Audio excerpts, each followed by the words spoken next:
While the Saints prepare for a rematch with Carolina and Tulane gets set for its first ever playoff game, the future generation gets ready for colossal state championship high school games in the Dome Thursday through Saturday.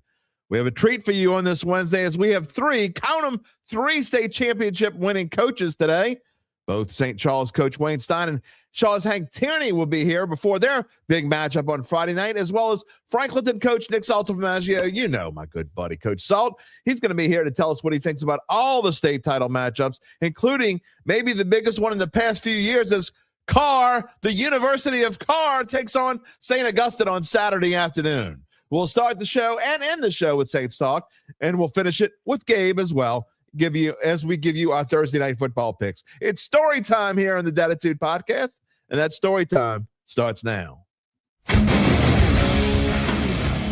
If you're looking for the latest scoop and in-depth interviews on the Saints, the NFL, the Pelicans, LSU, along with the best bets of the week, then lucky you. Along with high-powered, in-the-know guests who cover our teams, Jim Derry brings plenty of Dattitude. And he'll always tell you the way it is, or at least the way he thinks it is.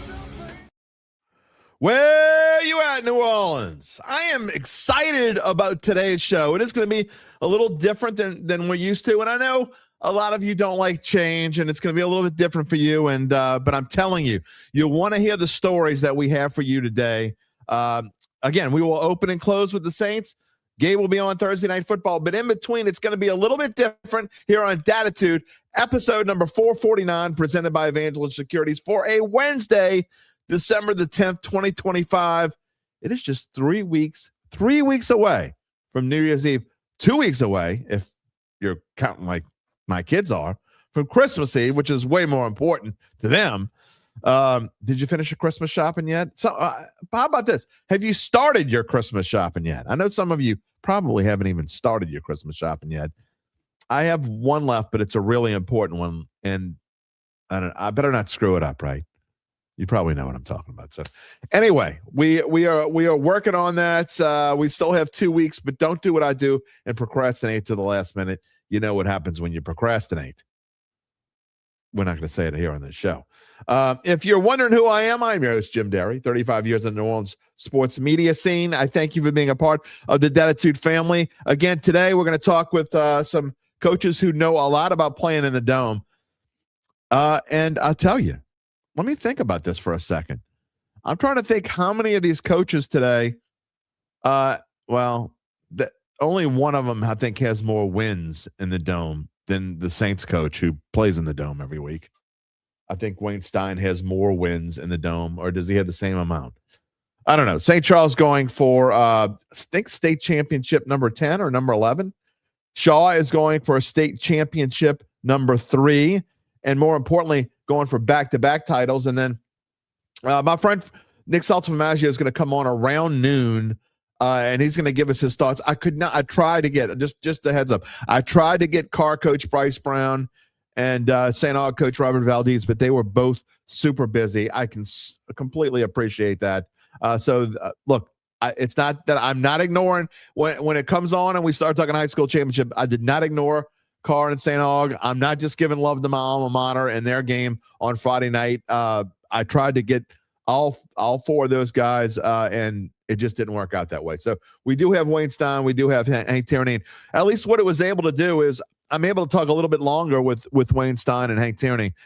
Wayne's about 21 minutes. Hank's about 26 minutes. And very interesting conversation. It's not just what, of course we're going to talk a little bit about what their teams did this year, but it's kind of the storyline, right? Yeah, that's what we do in the show. It's not just, what are the X's and O's of everything? No, it's more about the storyline and how they got there.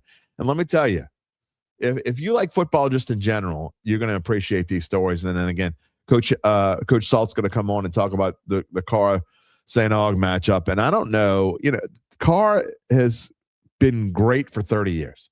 Okay. I don't even know how many state championships this is for them. 16, 17, something along the lines of that. It started with Coach Don Watney, the late great Don Watney, who was a friend of mine, and I am proud to say that I'm a friend of his family's. And His daughter Shannon and I have known each other for a really long time. We went to college together back in the day after I left LSU, I was going to UNO. And so I have known the Watneys for a long time. And it started, that's 32 years ago. I think 93 was their first state championship run. And now here we are in 2025, and Bryce Brown has taken it to a different level. So Coach Salt's going to talk about that. St. Augustine in the state championship game, I think for the first time since 1979, and it's their first game ever in the Prep Classic. So we'll talk about that game. And I tell you, if there's any team that can beat Karr, I'm not saying they're going to beat them, but if there's any team that can beat Karr, it's going to beat St. Aug. And we're going to talk about that. And my background has mostly been along the lines of prep. So I'm going back to my roots today, and I hope y'all will come along with me. I hope you enjoy the conversations that we have. Of course, before we get there, we are going to talk about the Saints. And I know I probably have a lot of Saints. As I always do, I don't look at the comments until it's time to put them on. So I'm sure we're going to have plenty of Saints comments. How many comments do we have in there? Okay, decent amount. And in case you don't know, what's special about our show that's different from most other shows is the fact that, not just the fact that we talk about other things other than focusing on the Saints or focusing on LSU or focusing on Tulane. No, we try to talk about all the things that are important here in South Louisiana, really the whole state of Louisiana. That's what we try to do here on Dattitude. And not only that, you talk to us and we talk back. You type in your comment in the comment stream, whether you're watching on YouTube, Facebook, or X. We will show it on the screen. We will talk back to you live in real time as we go along. So we invite as Phil Johnson would say back in the day, we invite your reply. Here we invite your comment. You can find me on X at Jim Derry Jr., and you can email me, jim@jimderry.com. If you haven't subscribed already to the Dattitude YouTube page, please take a minute to do so. All right. Before we get started here, that I always like to talk about I don't just jump right into Saints. Now, I always have a couple things on my mind, and there are literally a couple things in my mind. We've been kind of talking about Notre Dame and whether they were snubbed and all this stuff. Have you seen their crying and their latest crying and whining? Now they're whining about Miami making fun of them, basically. I mean, talking about the ACC and everything and what they've done for the ACC. Who does Notre Dame think they are? Here's another reason why I'm never going to feel sorry for anything that Notre Dame does. Oh, they got snubbed. Maybe they did get snubbed. Okay.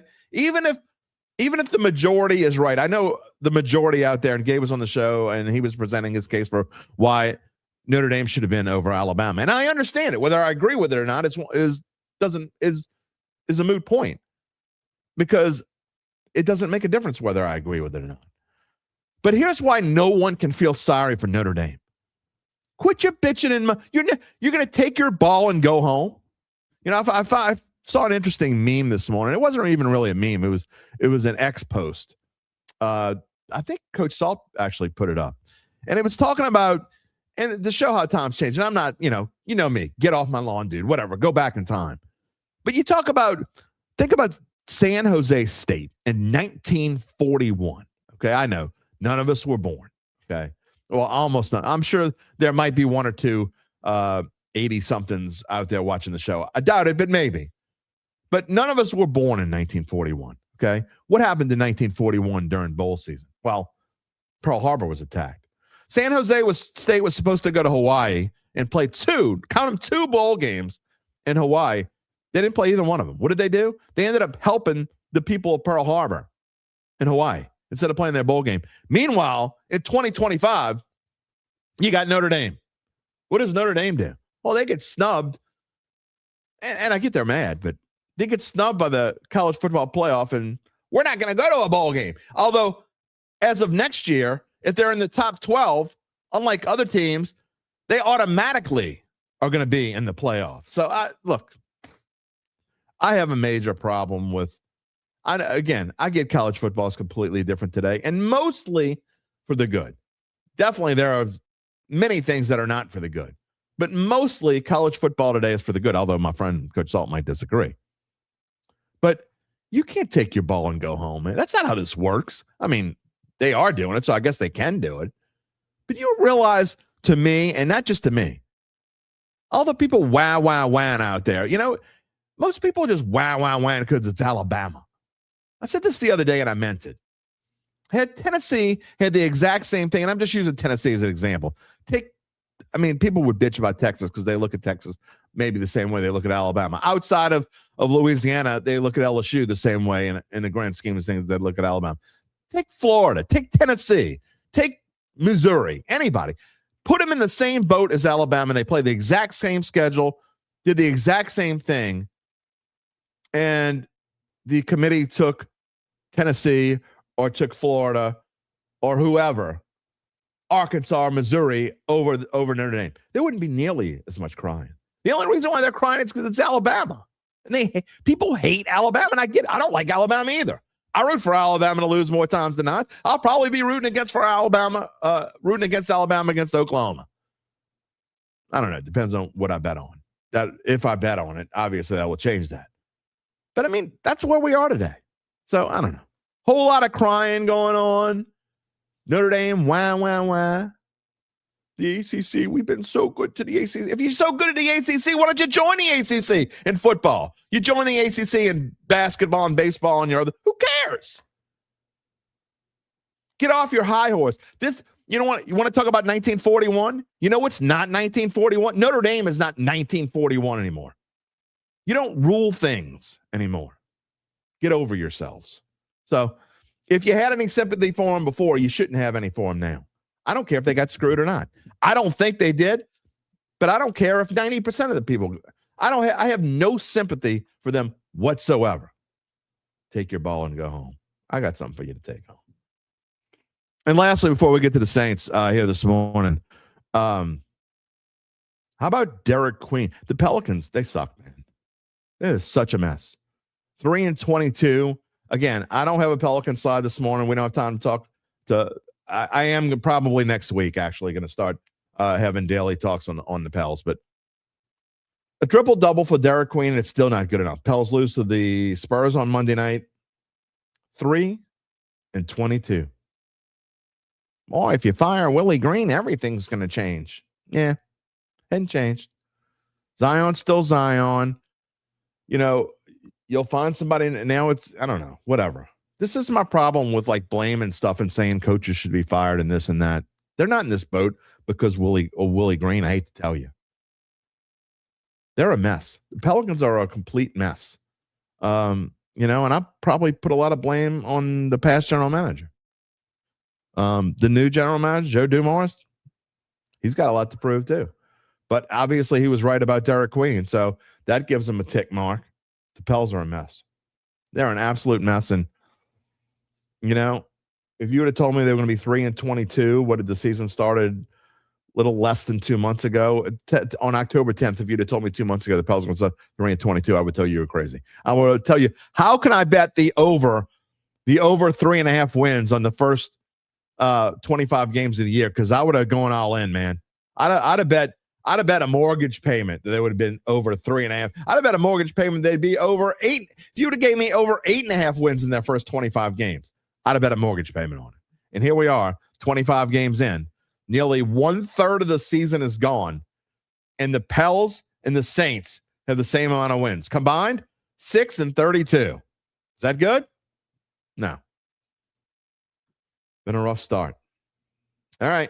I got to get to some comments, but before we do, I also now I want to I'm going to change my slide here as we move on here and get into the Saints before we get in. Not going to spend a whole lot of time in the beginning talking to the Saints because I want to get into my prep stories this morning. But before we get to the rest of the show, I want to thank our title sponsor, Evangeline Securities. They have made the decision that they are going to come along for the ride. I am so thankful, so grateful to Evangeline, and I want to give them a huge shout out. My friend Nick Braden, he is, he has been with us, about a month or two after we started, after my former employer decided that this was going to be my full-time job. And they're like, we think you can make a show out of it. We have this much faith in you. And even if we fire you a year and a half from now, we have a lot of faith and confidence in you. A joke, of course. But Nick reached out to me on his own. I didn't really, I think I mentioned in the show, if you want to sponsor the show, you can do this. Well, Nick reached out to me.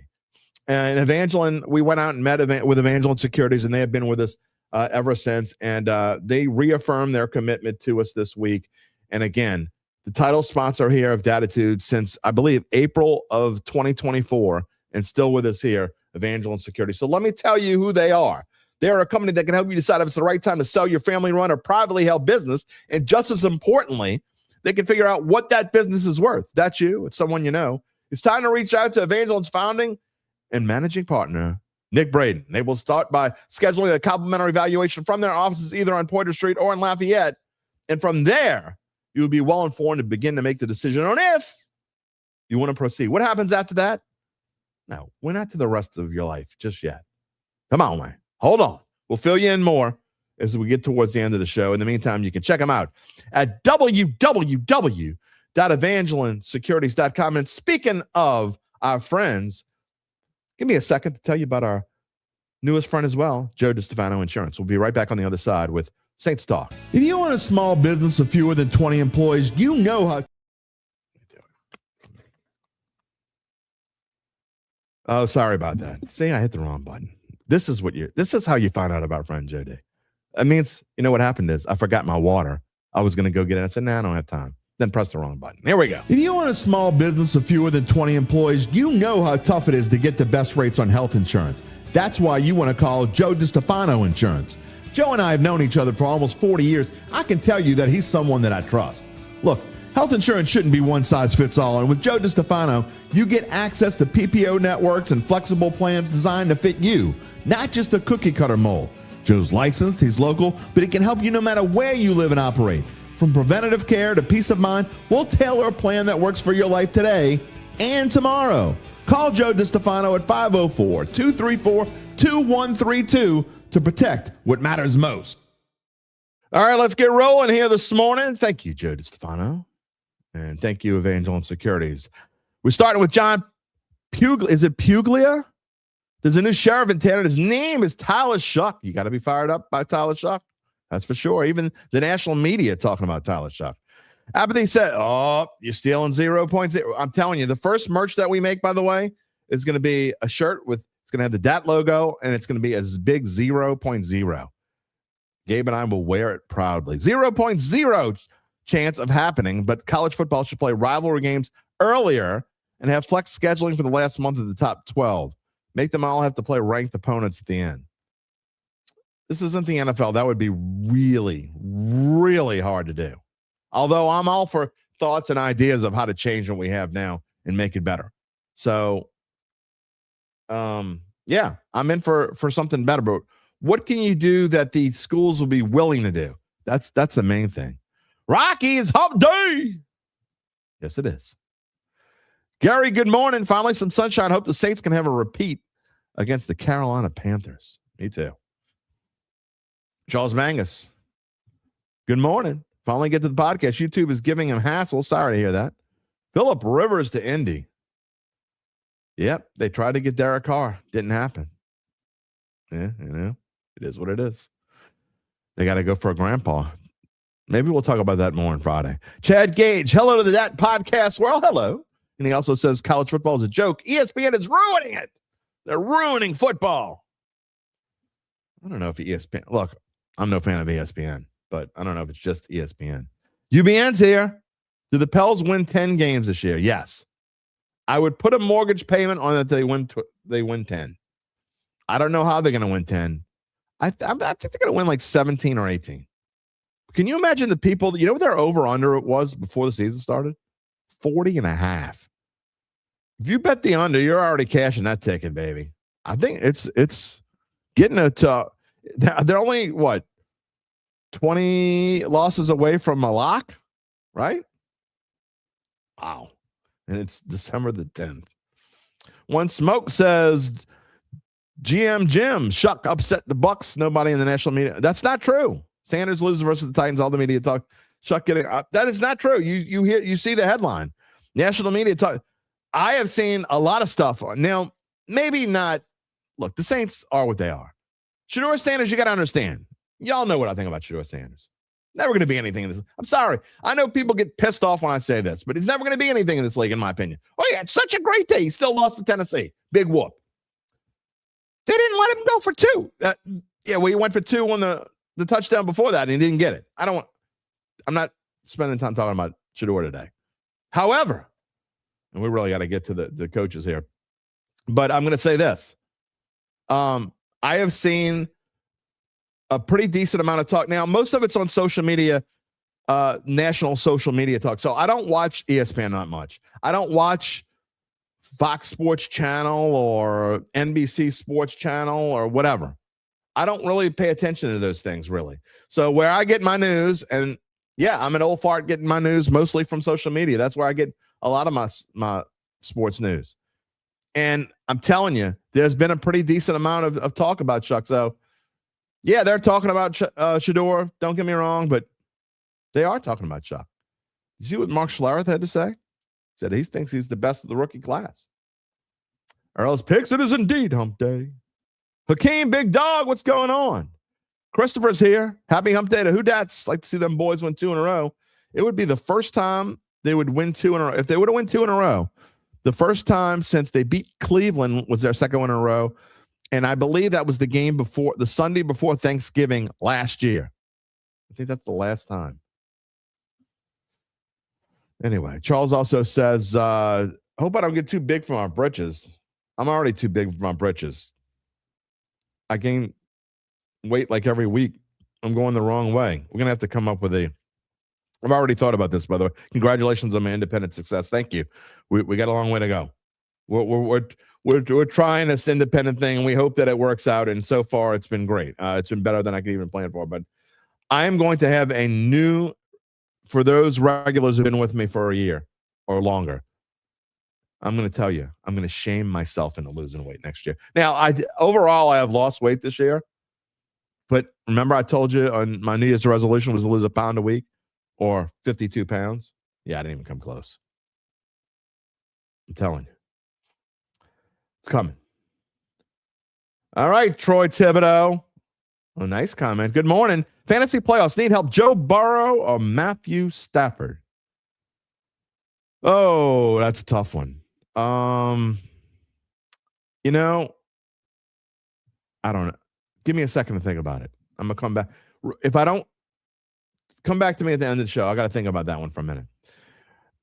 Brian Cavett, good morning. How do we watch the high school games? You can watch them for free on the LHSAA network. They have an app. So if you have a smart TV or if you have Apple TV or if you have a Roku or whatever kind of box you have, a streaming box, or you can watch it on your phone. LHSAA network. It is free. That is how, when I'm not covering games, that is how I watch them. Let's see what else. I'm sorry I can't go through all the ones. If you've already sent in a comment, I'm probably going to skip over you at this point. One Smoke. You don't follow high school football, but you'll watch St. Karr if you can somehow. Absolutely. It is free. Again, on the LHSAA network.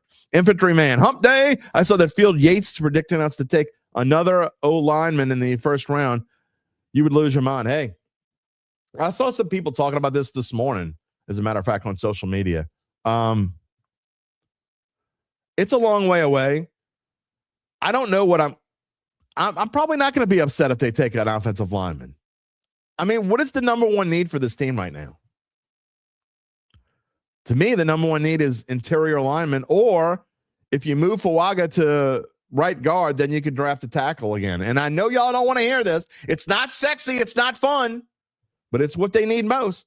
I think second is the running back. So I'm okay with Jeremiah Love, depending on where they draft or move down and take I know y'all would lose your minds, but sometimes you got to do what you got to do. Tom, good morning. Getting some good Dattitude. Who dat? Welcome. He also says Notre Dame has a right to complain, but taking the ball home ain't right either. It's one thing for a player to sit out, but the whole team? Nah. Kyle Goday, my brother-in-law's here. Let's go Eagles, absolutely. What else we got? Brian says Notre Dame is ridiculous for not playing the ball. Crybabies. Wah, wah, wah.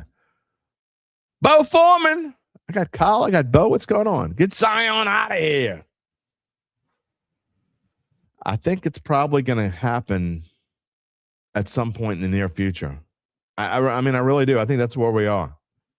My friend Jimmy Wilson is here. You want a Dattitude hoodie? Please know when they are in production. I am telling you right now. I know I keep saying this, but merch is in the works. I got to figure out how to do it. Once I feel comfortable with where we are as an independent going forward, and I get maybe 1 or 2 more sponsors, I can get what we need to do and be self-sufficient. Merch is next. I promise. Again, I got to get to the coaches here. I'm trying. Rusty Mathern's here. Here we go, Eagles. All right, Rusty, what's going on? Little plug for Bayou AV Security. You know what? Free plug here. Bayou AV Security. Check them out. Go find them. Permanent lighting. I did permanent lighting right before Halloween. Rusty came out and did my house. I'm telling you. The kids love it. It is the best, one of the best things I've ever done. Rusty says I need to change the lights to green and white. I absolutely might do that for sure. Yeah, might be coming. All right, let's get to the coaches' interviews, and let me give you a heads up. Okay, this is a really weird thing here. When I'm about to do this, so it might be a little rough when I first start the interview. Wayne Stein's interview, he did it from his phone. He didn't have the greatest connection. It gets better after about the first 3 minutes. You can hear him the whole way through, but his face is a little pixelated for a little bit, and the voice catches up eventually. But I got to do this a new way because ever since we are on our own, I had to find a different way to present the show to you, and I'm still learning. So just bear with me as we start this interview, and it might be a little bit weird right here. Let's see if I can do this correctly. Here we go with Wayne Stein. Again, it's about 21 minutes, and we'll see you on the other side. Welcome into the Dattitude podcast on this Wednesday morning. St. Charles Comets coach Wayne Stein, who has been a part of these things before, and he's playing in the state championship game on Friday night against the Archbishop Shaw Eagles. St. Charles is the 1 seed after they beat University High this past week, 34-27, and just a barn burner, an overtime game. And coach, start off by talking about that crazy game. You guys took a lead early, and U High, as everyone would expect, came back and gave it back to you. And then the crazy finish we'll talk about in a minute, but just that crazy atmosphere in the semifinals at your place last Friday night. Yeah, it really was a great atmosphere, a great high school football game. You know, I'm surely happy that we ended up on the winning side of it, but honestly, Jim, one of the best high school football games I've ever been a part of. And, you know, I had a couple of coaches on my staff say the same thing. And, yeah, you know, we charged $15 to get in. I don't know if that was enough. You know, I think everybody got their money's worth. We kind of thought we came out ready to play. You know, us and U High scrimmage every year, and they pretty much embarrassed us in the scrimmage. Those scrimmages, you know, we play a no-holds-barred scrimmage. You know, we bring in pressure. There's no red jerseys on the quarterbacks, and it was my first time calling plays, and they were ahead of us in August. So I think, you know, no matter what Coach Martin said, maybe they thought that was the real us. And, you know, 14 weeks later, we were a much better football team, and we kind of hit it running, you know, with the opening kickoff, and then the first play from scrimmage, we scored a touchdown, and our defense was up to the task. And, you know, we had some opportunities to create a little bit even more separation, but we go up 20-0, and you playing U High. Nobody's relaxing. Everybody knows that it's a matter of time, and they punch one in right before the half. They got the ball back right after half, and they punch another one in, and then it's a 6-point game. And then offensively, we go out and answer, so it's back to a 13-point game. And then it really it kind of turned into a defensive struggle after that. You know, they put one more in, and I thought our defense got their heels back in the ground and started playing really well. And I thought their defense turned it up a notch and started to really give our offense problems. And, you know, we had the ball with less than 4 minutes to go, and in a situation where at St. Charles, we believe the offense has got to run the clock out and finish the game, and we gave them the ball one more time, and they make a phenomenal play to tie it, and with the, you know, extra point pending, and the rest is history.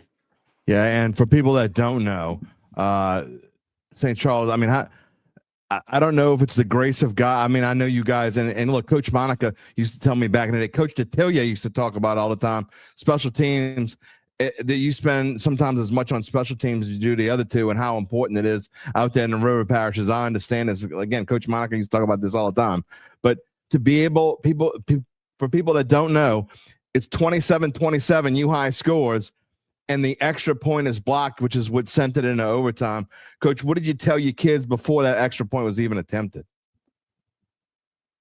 Yeah, not much. We flipped the rush, and I wish I could take credit and draw up what we did.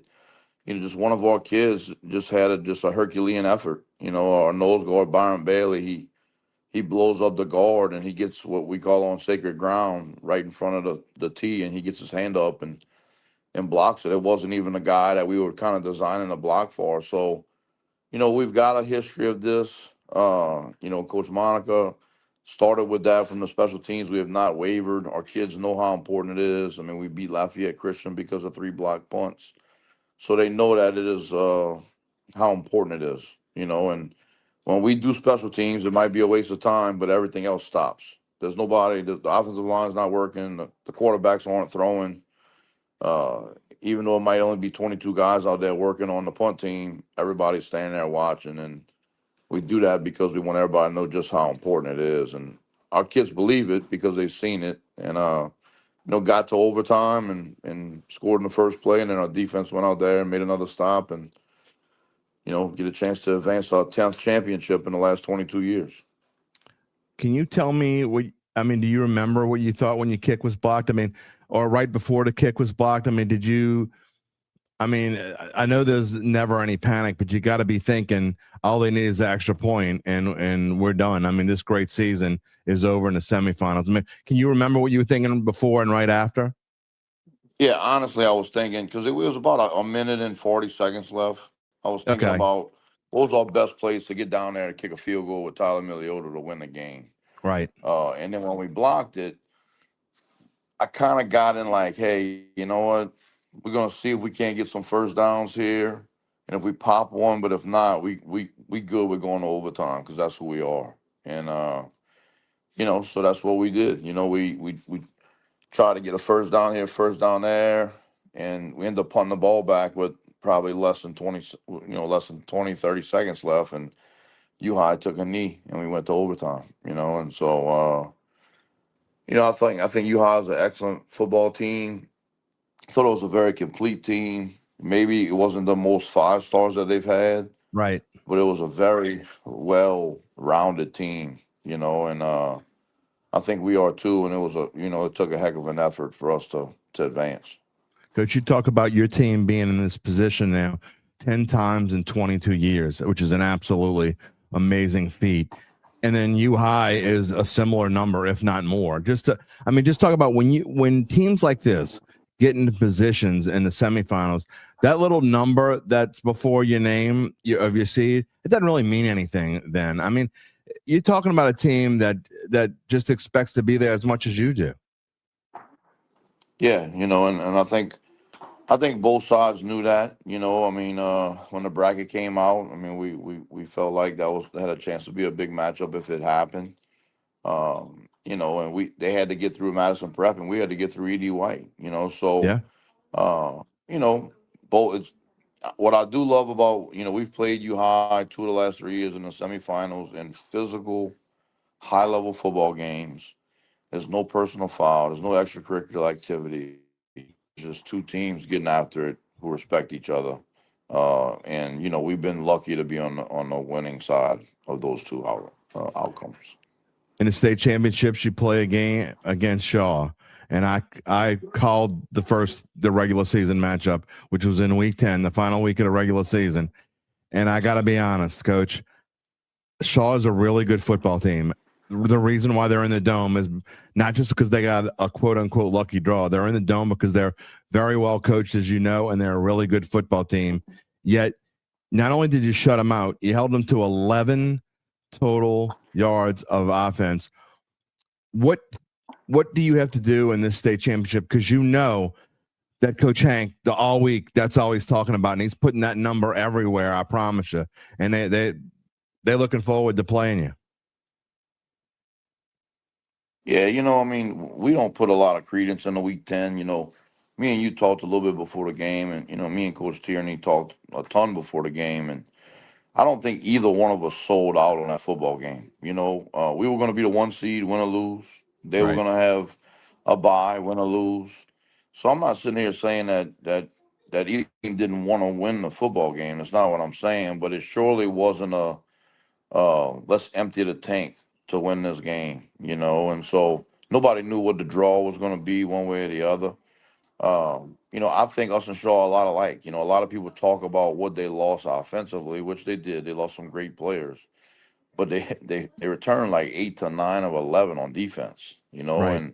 And they do an excellent job. I mean, the Carter kid, number 21, is one of the best Montre that Carter, I've, yeah. I've went against in a long time, and he's been playing for a long time. So, I think our kids know that. I think there's a lot of similarities in River Parish kids and Marrero kids. I told I somebody agree. today that I don't know that I could coach anywhere. I mean, coach everywhere, but I could probably coach at Shaw. And I don't know if Hank could coach everywhere, but he could coach at St. Charles Catholic. Our kids would respond to him, and I think their kids would respond to me. So, a lot of parallels, and that I think, whoever plays the best for 48 minutes on Friday is going to be the state champion, and none of that stuff before that matters. I hope to think, and we have been all year, very process oriented team. Our practices are the same each and every day as far as the time level. Our kids know what to expect. Our film sessions are the same. Our workouts are the same. So you got to try to duck that rat poison that you get from media and outsiders. It's surely not coming from inside the building in St. Charles. I hear that. I've heard those two words put together many times before by many coaches that I respect very much, including a couple that are on this show with you here today. Coach, also just talk about your team, obviously, and one thing that I think for my listeners and my viewers who might not know a lot about high school sports, one thing about St. Charles is it's playing in this Division II select with big boys. In the grand scheme of things, Shaw is a 4A school. You're a 2A school, but you're playing up, and your kids play every sport. But that's what you want there. You've coached baseball for many years, and your kids have been to state championships in baseball. They're state championships in football. It's just what come to expect. But just talk about the culture at St. Charles and how it got to be like that. Yeah, Jim, we're blessed. I mean, I think first and foremost, the culture of us being allowed to push our kids comes from, our parents and the River Parish toughness that know that, that tough coaching comes from a place of love. And it's what's needed to be done for us to be successful. I think having administrations now through my third administration that allows us as well as coaches to push them. And we've coached their sons and things of that nature. But the culture of, it's what the selling point is of coming to St. Charles, is that, we try to do our best to make sure no adult is going to pull any kid in any one direction, right? If a kid chooses to play just football or chooses to play just baseball or chooses to play just basketball, that is fine too. Because sometimes we have to make sure we don't overwhelm them saying you have to play multiple sports. But we make concessions, I believe, in all of those sports. And what I mean by that is, and it's easy for me because I'm the head football and head baseball coach. So I'm the one making the concessions, and it comes to that. But you might have to let a kid who wants to play college baseball, miss a workout on a Thursday to go play in a weekend showcase tournament that you as a coach might believe is something that needs to be done to help maybe his possible recruiting, and vice versa. I think as a baseball coach, you need to make sure that in the summer, if you're passing 7-on-7 leagues on Wednesdays, maybe you don't play on Wednesdays, and just there's things that you have to do to try to, one, not burn out the kids, and two, um, not put them in the middle. Hey, let's see which one he's going to pick today. He's got football at this time. He's got baseball at that time. One thing Coach Monica did do, and we kept true, and I think this helps. All of our football stuff in the summer is early. There's no conflict with Right. afternoon basketball game or an afternoon baseball game. We try to be a Monday through Thursday outfit. So if there is that weekend thing that they think they need to go to, there's still conflicts. But here's what I will tell you, Jim. At our place, if three kids chose to just pick one of those sports and not play both, we become a 500 football team and a 500 baseball team. So that is the secret to our success. I mean, all 9 projected starters in baseball play football, you know. And the key is most of them have a better chance to move on and play at the next level in baseball than football. But I think that's one reason you see our kids play so hard. When football ends on Friday, which is beautiful that we know it's over for our seniors on Friday, win or lose, it'll be the last time most of our kids put their pads on. And so they don't have a foot in the door somewhere else. They're not thinking about their college visit. They're not thinking about NIL money. I think they're thinking about just being a common, and that's what we've been blessed to have. You know what? And I think in part, Coach, that's what helps make y'all who you are and helps make you championship. I mean, you'd think it'd be the opposite, but I think that you talk about it's close knit. That's what these kids are a lot of them are going to think about that on Friday night. They're going to think about this is the last time they're ever going to wear those pads. And I know you spend as much time with these kids as their own mamas and daddies do. And I know that, people who might just meet you say, Coach Stein, a little gruff on the outside, but you're a teddy bear on the inside, Coach. I know that. And these kids mean a lot to you, and they tug at your heartstrings, even though it might be hard to say sometimes. Yeah, I mean, look, I'm in a place, I'm blessed, right? I'm coaching at my alma mater.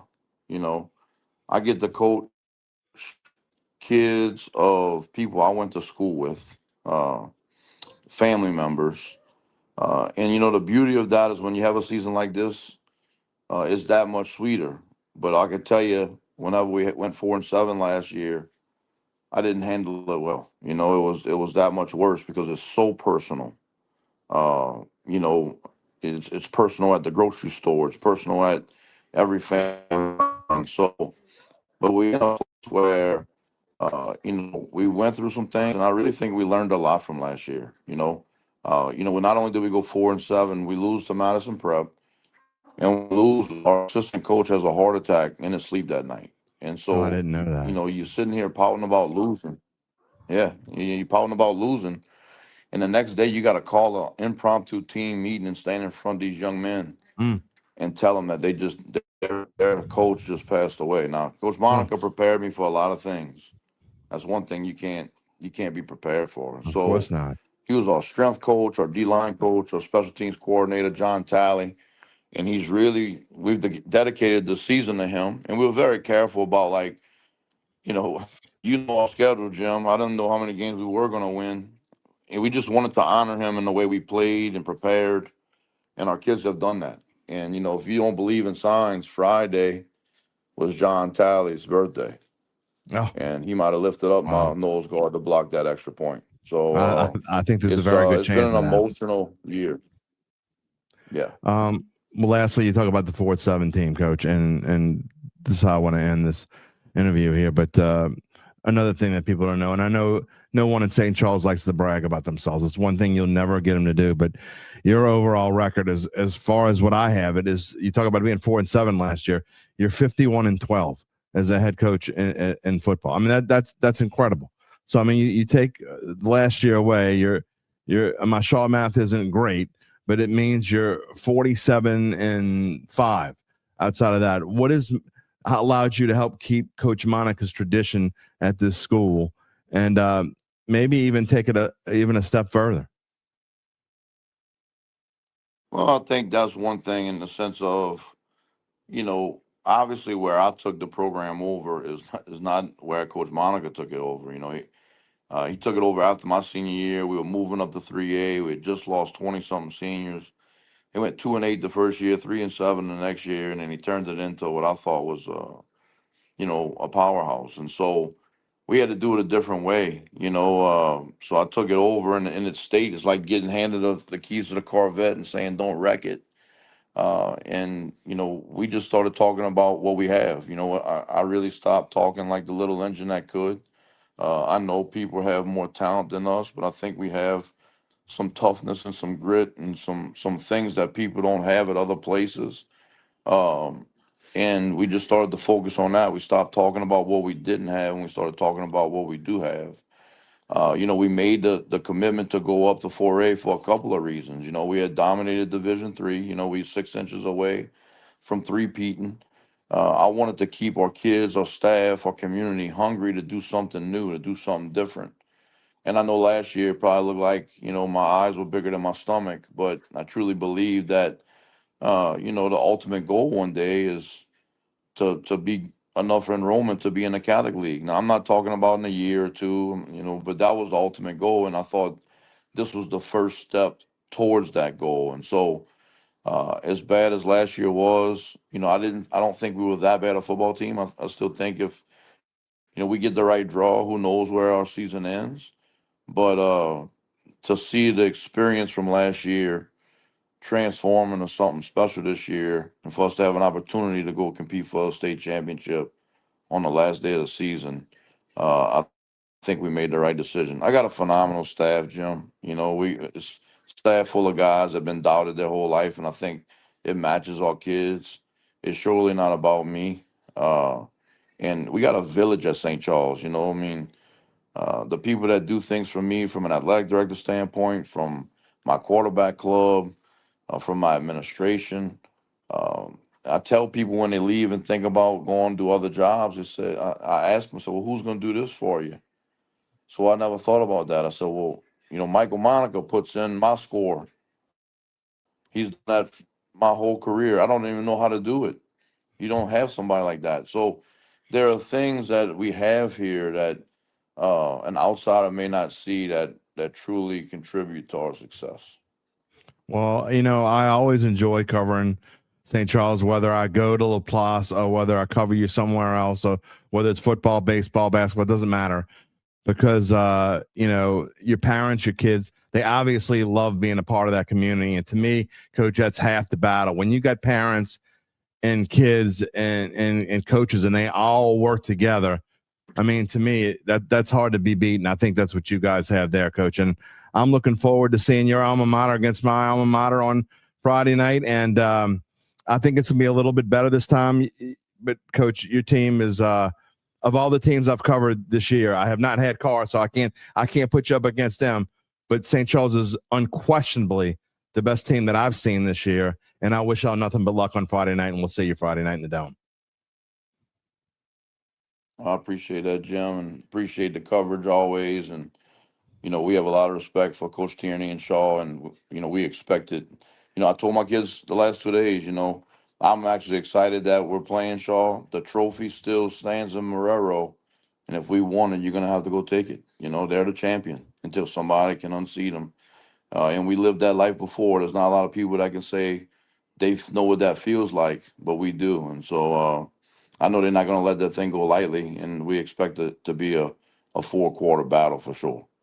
Yeah, Coach, it sure will be, and I can't wait to see it. We'll see you on Friday night. Thank you for taking so much time to come out on just a crazy busy week, and we'll see you Friday night. Take care, Jim. Coach Wayne Stein, look, tells it like it is, and I love coaches like that.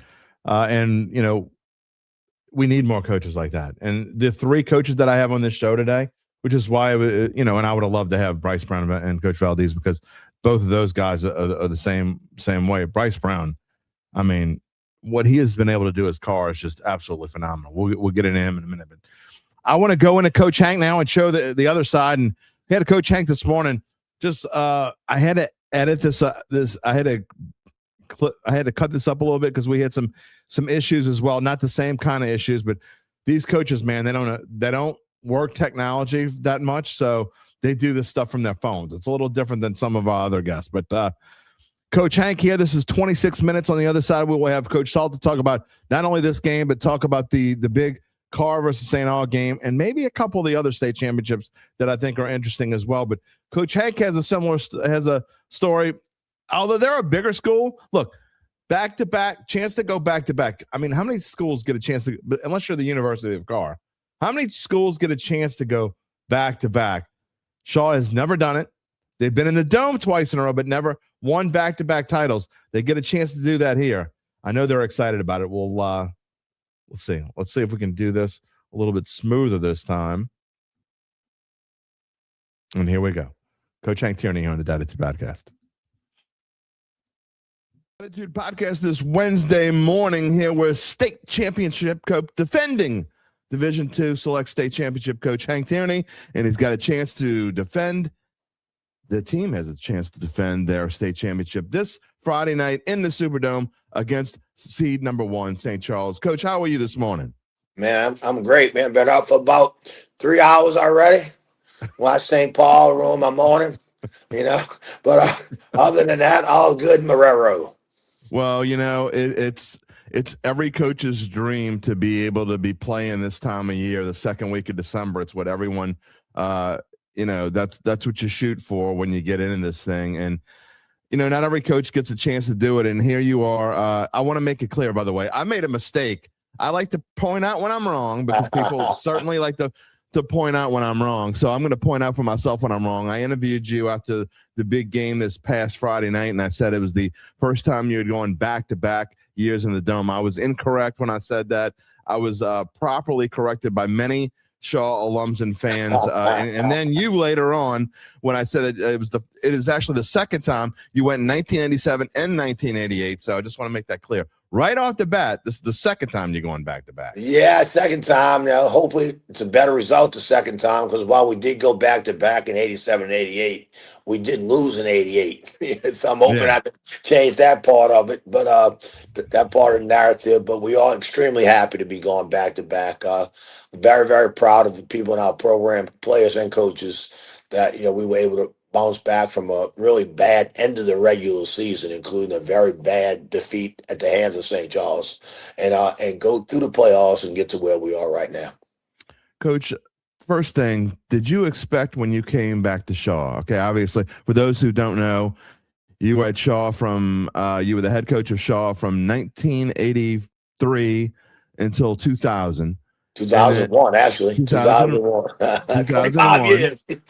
and so then you left for a while. You went to West Jeff, you went to Ponchatoula, and you came back.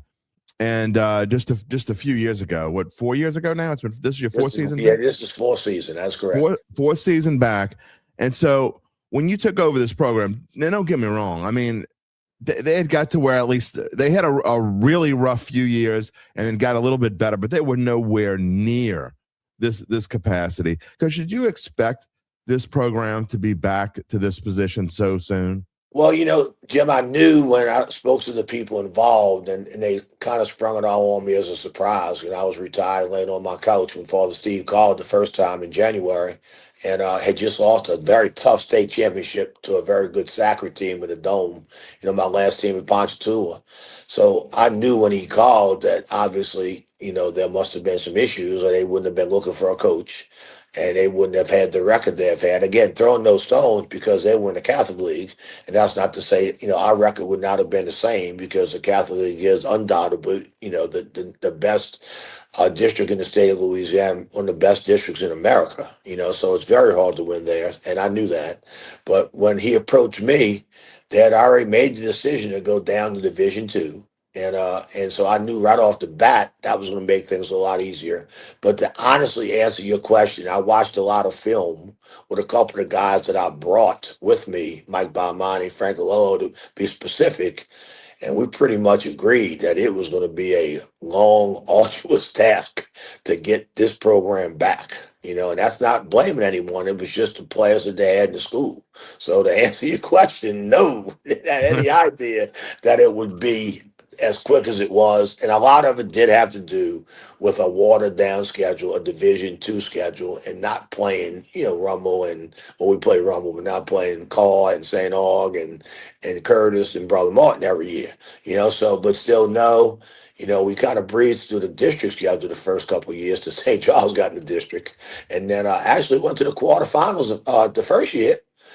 And the semifinals, now this is, 3 years in a row to the semis, and then obviously the second trip to the Dome. So no, we very fortunate, things fell into place. And then, winning brings on more winning. So as we start to win, people start to come. Kids got excited. There were kids in the school who were not playing. They came. We went from, a 60-man roster 4 years ago to 106 people on the team right now. So winning kind of does all that. Enrollment in the schools up. That helps. The Shaw fan base has always been tremendous, so that just got better as we continued to win. And, here we are.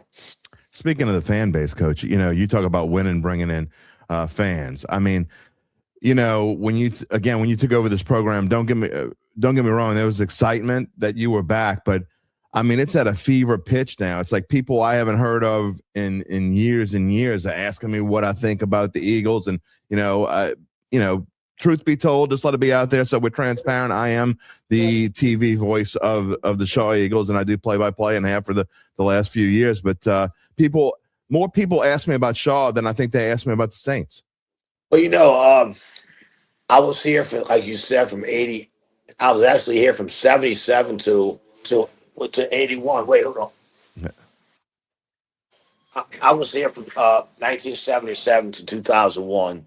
So if you do the math, I've coached a whole lot of players now that have kids that are high school age, Right. and of course, giving away my age, I actually coached a grandson, but but anyway, so it kind of, I think, came at the right time, because so many of those guys that had maybe gotten away from Shaw, or had went to other schools, because I came back, I kind of made myself very available when I returned, and I was able to meet with a bunch of the alumni. I went to a lot of alumni meetings, had some gatherings, had some things, and my whole goal was to try to get guys back in the program. And I think we had one kid who was on the team when I came, whose dad played, legacy kids we call. I think we got 9 now.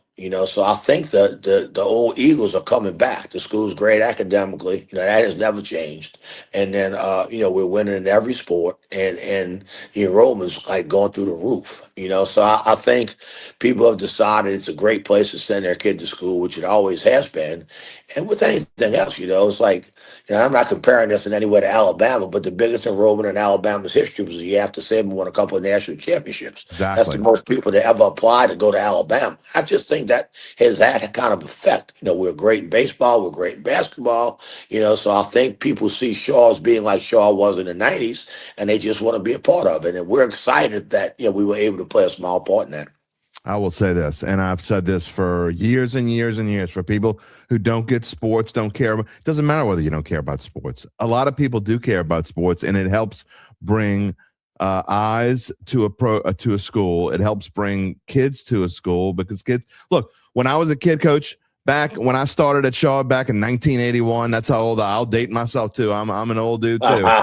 and when I decided I wanted to go, what school I wanted to go to, well, it played a large role to the fact that Shaw was really good in football. They had some dude named John Forcade playing for him when I was a kid. And then when I came to Shaw, and the things started to change, and Coach Z had this program rolling, and then you came in and kept it going. So I just think that people don't understand enough how a great athletic program comes into play for even kids who don't play sports. I think I think our enrollment numbers the last 4 years will certainly verify exactly what you just said. I mean, we're getting a little worried, and we're getting close to that Division One. It's going to happen, Coach. It's going to happen. There's no doubt it's going to happen. It's going to definitely happen. And, we have actually a lot more students than some of the people we play against that are already in the Catholic League. We have more students than a couple of them. We're still under the Division One, but we're getting very close, and they do reclass every 2 years. So in 2 years, I would be hard pressed to think that if we're not in it, we're right close to being in it. We might decide to go in anyway. That won't be my decision, but I think there would be a lot of factors involved in it, and I would certainly, of course, be one of those factors. Oh, I think you'll be playing a role in the decision at some point in the near future. Speaking of future, how long do you plan to do this, Coach? I mean, you've been doing this a long, almost, you talk about getting to Shaw for the first time and working under Coach Z back in 1977. January 1977. I was in grade school, Coach. I mean, John Forcade. John Forcade was a senior the first year I coached. That's how far I go back. Well, there's a couple of things. Number one, my wife enjoys me doing it. So yes, she does. That's the number one person that's going to decide what I do, and she enjoys me doing the fact she was kind of, as I found out later, when the movement started to try to see if I wanted to come back and coach at Shaw, she was in the middle of it, and she kept that very quiet from me because she knew I was so resigned. I was so happy about retiring, and of course we lost to Zachary in the Dome, so I was in a bad mood for about a month. But anyway, she was in the middle of that, and she enjoys it as much, if not more, than me being back, because she reacquainted herself with all her West Bank friends, which we had forever. I mean, we lived in Marrero for 20 years. We knew everybody in the West Bank. So, so she would be a number one factor. Number two would be my health, which, knock on wood, is very good. For my age, I'm very fortunate and very blessed. I have very few health problems. That would have to, obviously be important because I have to be able to get around, to do Right. that. And then three would be, of course, the guy running the school right now, is a dynamic, charismatic person. Yeah, he Father loves you. Steve Ryan, and him and I have a great relationship. He was the one that brought me back, and we have a great relationship. And of course, I've had a lot of great relationships with a lot of Salesians. Father Pat Angelucci married me in 1987, and he was the one that appointed me the head coach in 1983 over a lot of guys who were actually more qualified than me. So I have a great history with the Salesians. I believe in their system of education.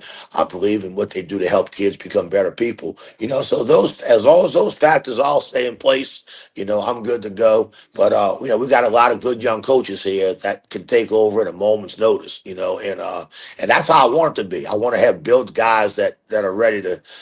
We have 5 or 6 guys on this staff that can be head coaches tomorrow, but they like the situation that they're in. They like the school environment. So that's kind of where I am with me. Well, I tell you what, you could put Miss Joe on the sidelines, and I think she can handle some of the things going on. Man, you got lucky when you found her. Yeah, I'll kick my coverage, man. No doubt about that. I've been told that by a lot of people. I'll kick my coverage when I got her. But the only thing about her being on the sideline, she'd be wanting to call plays. That'd be the only problem. I'd have to shut her down. We were trying to make some decisions about St. Charles Friday night when we got back. We just were vaguely talking about him, and she was chirping in. I finally had to tell her, "What about the pregame meal? Don't be like telling us when we're going to run, Well, she has been awesome to me since we came back and started broadcasting, and it's been my pleasure and my honor for sure.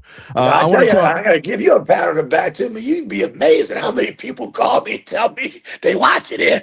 Like when we first did the contract with you guys, I was like, I was thinking, guys like, maybe Mickey Jones and them be watching it, ex-players. But, man, people from Texas, from Alabama, from all over call and say, man, coach, y'all send me the link. Y'all on this week. So I know you got a big audience with us, which is great, We love doing it, and hopefully we can keep on doing it for a long time. It truly has been my pleasure and my honor to call my alma mater, and I hope I'm able to keep doing it. Absolutely. Let's talk about this season, and it's been quite an interesting one. I mean, for people that don't know, and it's you didn't have just a regular, okay, we're the defending champs and we're rolling over people. People might not know this. Okay, your record right now is 9-4. Okay, but what people don't understand about the 4 of those 4 losses, your team has scored a total of 0 points. I have never heard anything like that before. Have you seen anything like that before? No. I'm gonna be hard pressed to tell you. I started calling plays in 1985. I wasn't a dummy when Mickey Jones was the quarterback. I said, I'm gonna call these plays. It's gonna be easy. And from 1985 to 2000 to 2025, I've called plays my entire life. And we've never ever been shut out 2 games in a row. That's never happened, and we went back to back week 9 and week 10 with Bell Chase and St. Charles. And then of course we were shut out with Rummel. And who's the other one I'm missing? Of course, Karr. Karr shuts everybody down. Karr. Yeah, shut everybody. University of Karr. But they we probably could still be playing, and that's 14 weeks ago. We probably still wouldn't score them guys. But so no, it's unusual. And again, I attribute a lot of that to we lost 9 starters on offense from last year. 9, including some Division I college players, and probably the most underrated quarterback in America. One of the best players I've ever coached in Mason Wilson. And them guys were just warriors. They'd been playing the same position for years and years, and it didn't matter, who we played. So we had a lot of rebuilding to do, and we didn't have a quarterback. We have a young quarterback. I think is going to be very good, Anthony Condall, but he's a freshman. So we were like, he was 13 years old. We were trying to make this decision. So we moved our cornerback, the best athlete on the team. We moved in the quarterback, Alan Shaw, and his nickname is Red. And his first snap he ever took was in May. In May. And then come August, he played St. Aug, Karr and Rummel in a 4-week span, Jamboree. And so, he learn on the job, yeah, coach. no doubt. On the job training against the best. But hold on a second. Oh, Lord. I got an announcement. Can you still hear me? Yep, I can still Okay, hear you. all right. So we knew it was going to be rough sledding early. We knew it was going to be. Probably should have never scheduled call. That was my decision. It's solely my decision. But anyway, just so you know, we're playing Hornville next year instead of Carr. Not that Hornville's a slouch at all, Right. but the But they're University not of Carr. Carr, they're on a different level from everyone. But anyway, so that's part of it. We generating points, but as Allen has grown to the position, he's gotten better. I really still trying to figure out what happened against Belchase, because we had opportunities against Belchase. We had a chance to make a lot of big plays and didn't make them. We could have very easily been right in that game to the end. Our defense played great, only giving up 2 touchdowns. So that's just was a misnomer. So going to the St. Charles game, I mean, we kind of buried the Belchase game, but then we played St. Charles. They set us back about a month. I mean, them guys were unbelievable, man. We had 11 total yards. Now, let me also preface that by saying I have the most respect to the entire world for what them guys do at St. Charles. I mean, we've been in the district with them now for 2 years. The first game I ever coached at Shaw 4 years ago, we played St. Charles, and they pummeled us. So they do a fantastic job of coaching, starting with Frank Monica when he rebuilt that program, and now Wayne Stein is taking it over. I heard something unreal the other day. They've been in the state championship game like 9 times in 11 years. Yes, they They have. bet the game. Like, that's unreal. And I tell people all the time, we beat them 28-7 last year, but that game was 14-7 in the fourth quarter here. Right. I mean, they gave us all we wanted, and we were a really good football team last year. So we know what we're going up against. I mean, and when they beat us 24-0, give them credit. They defensed us better than we've ever been defensed, as long as I've been coaching. And they do a fantastic job. It's a senior team they got. They got a bunch of seniors, like 15 or 16 seniors who And start. like you were last year. Kind of like we were last year. That's exactly right. And so, we know. I mean, Jim, we know what we're going up against. But I'm gonna tell you 2 things. I'm gonna tell you number one, we Shaw, and we have a lot of pride in our program. So we're gonna go into the game thinking we can win, number one. And number 2, we're gonna play as hard as humanly possible in that game against a very good, very well respected opponent. So, to answer your original question about the shutouts, I could just play Carr, and then Rummel was a really good team too. No doubt. And then and that was growing pains for Red. Have trouble playing in Belchase because we should have scored, didn't. St. Charles, just like I said, they just won in every area of the game. And then really in the playoffs, we got back on the roll. We found our offense. DeAndre Franklin, has kind of led the charge with his running. Offensive line, which started for 4 new guys in it, has really come around.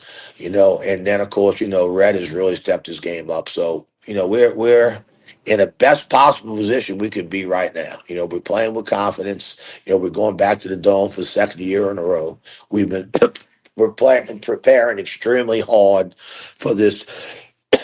It's going to be a very good St. Charles team, and we're going to take the best possible shot that we can take Friday night. Coach Stein was on this. It was on right before you were, and he has nothing but praise for the Eagle. And it wasn't just coach speak. You could tell that he told me, and I can't remember whether this was on the air or off the air, but he told me that when he looked at the brackets, he was sure that Shaw was going to be on the other side of the bracket. And he completely meant it. He was not just blowing smoke. He said by what he saw on the other side of the bracket that he knew it was going to be Shaw. And look, here's another thing that people don't understand. You talk about those 2 shutouts back-to-back, which never happened in your career. Well, how about this? Since those 2 shutouts, your team has gone through the playoffs and outscored your opponents 114 to 13. Do you think that those two shutouts kind of like really focus this team? Because I can see a different look in these kids' eyes when I've seen them in the past couple of weeks. Yeah, no doubt. Let me tell you what we did. We knew, even playing the St. Charles game, we knew win or lose, we were going to get a bye.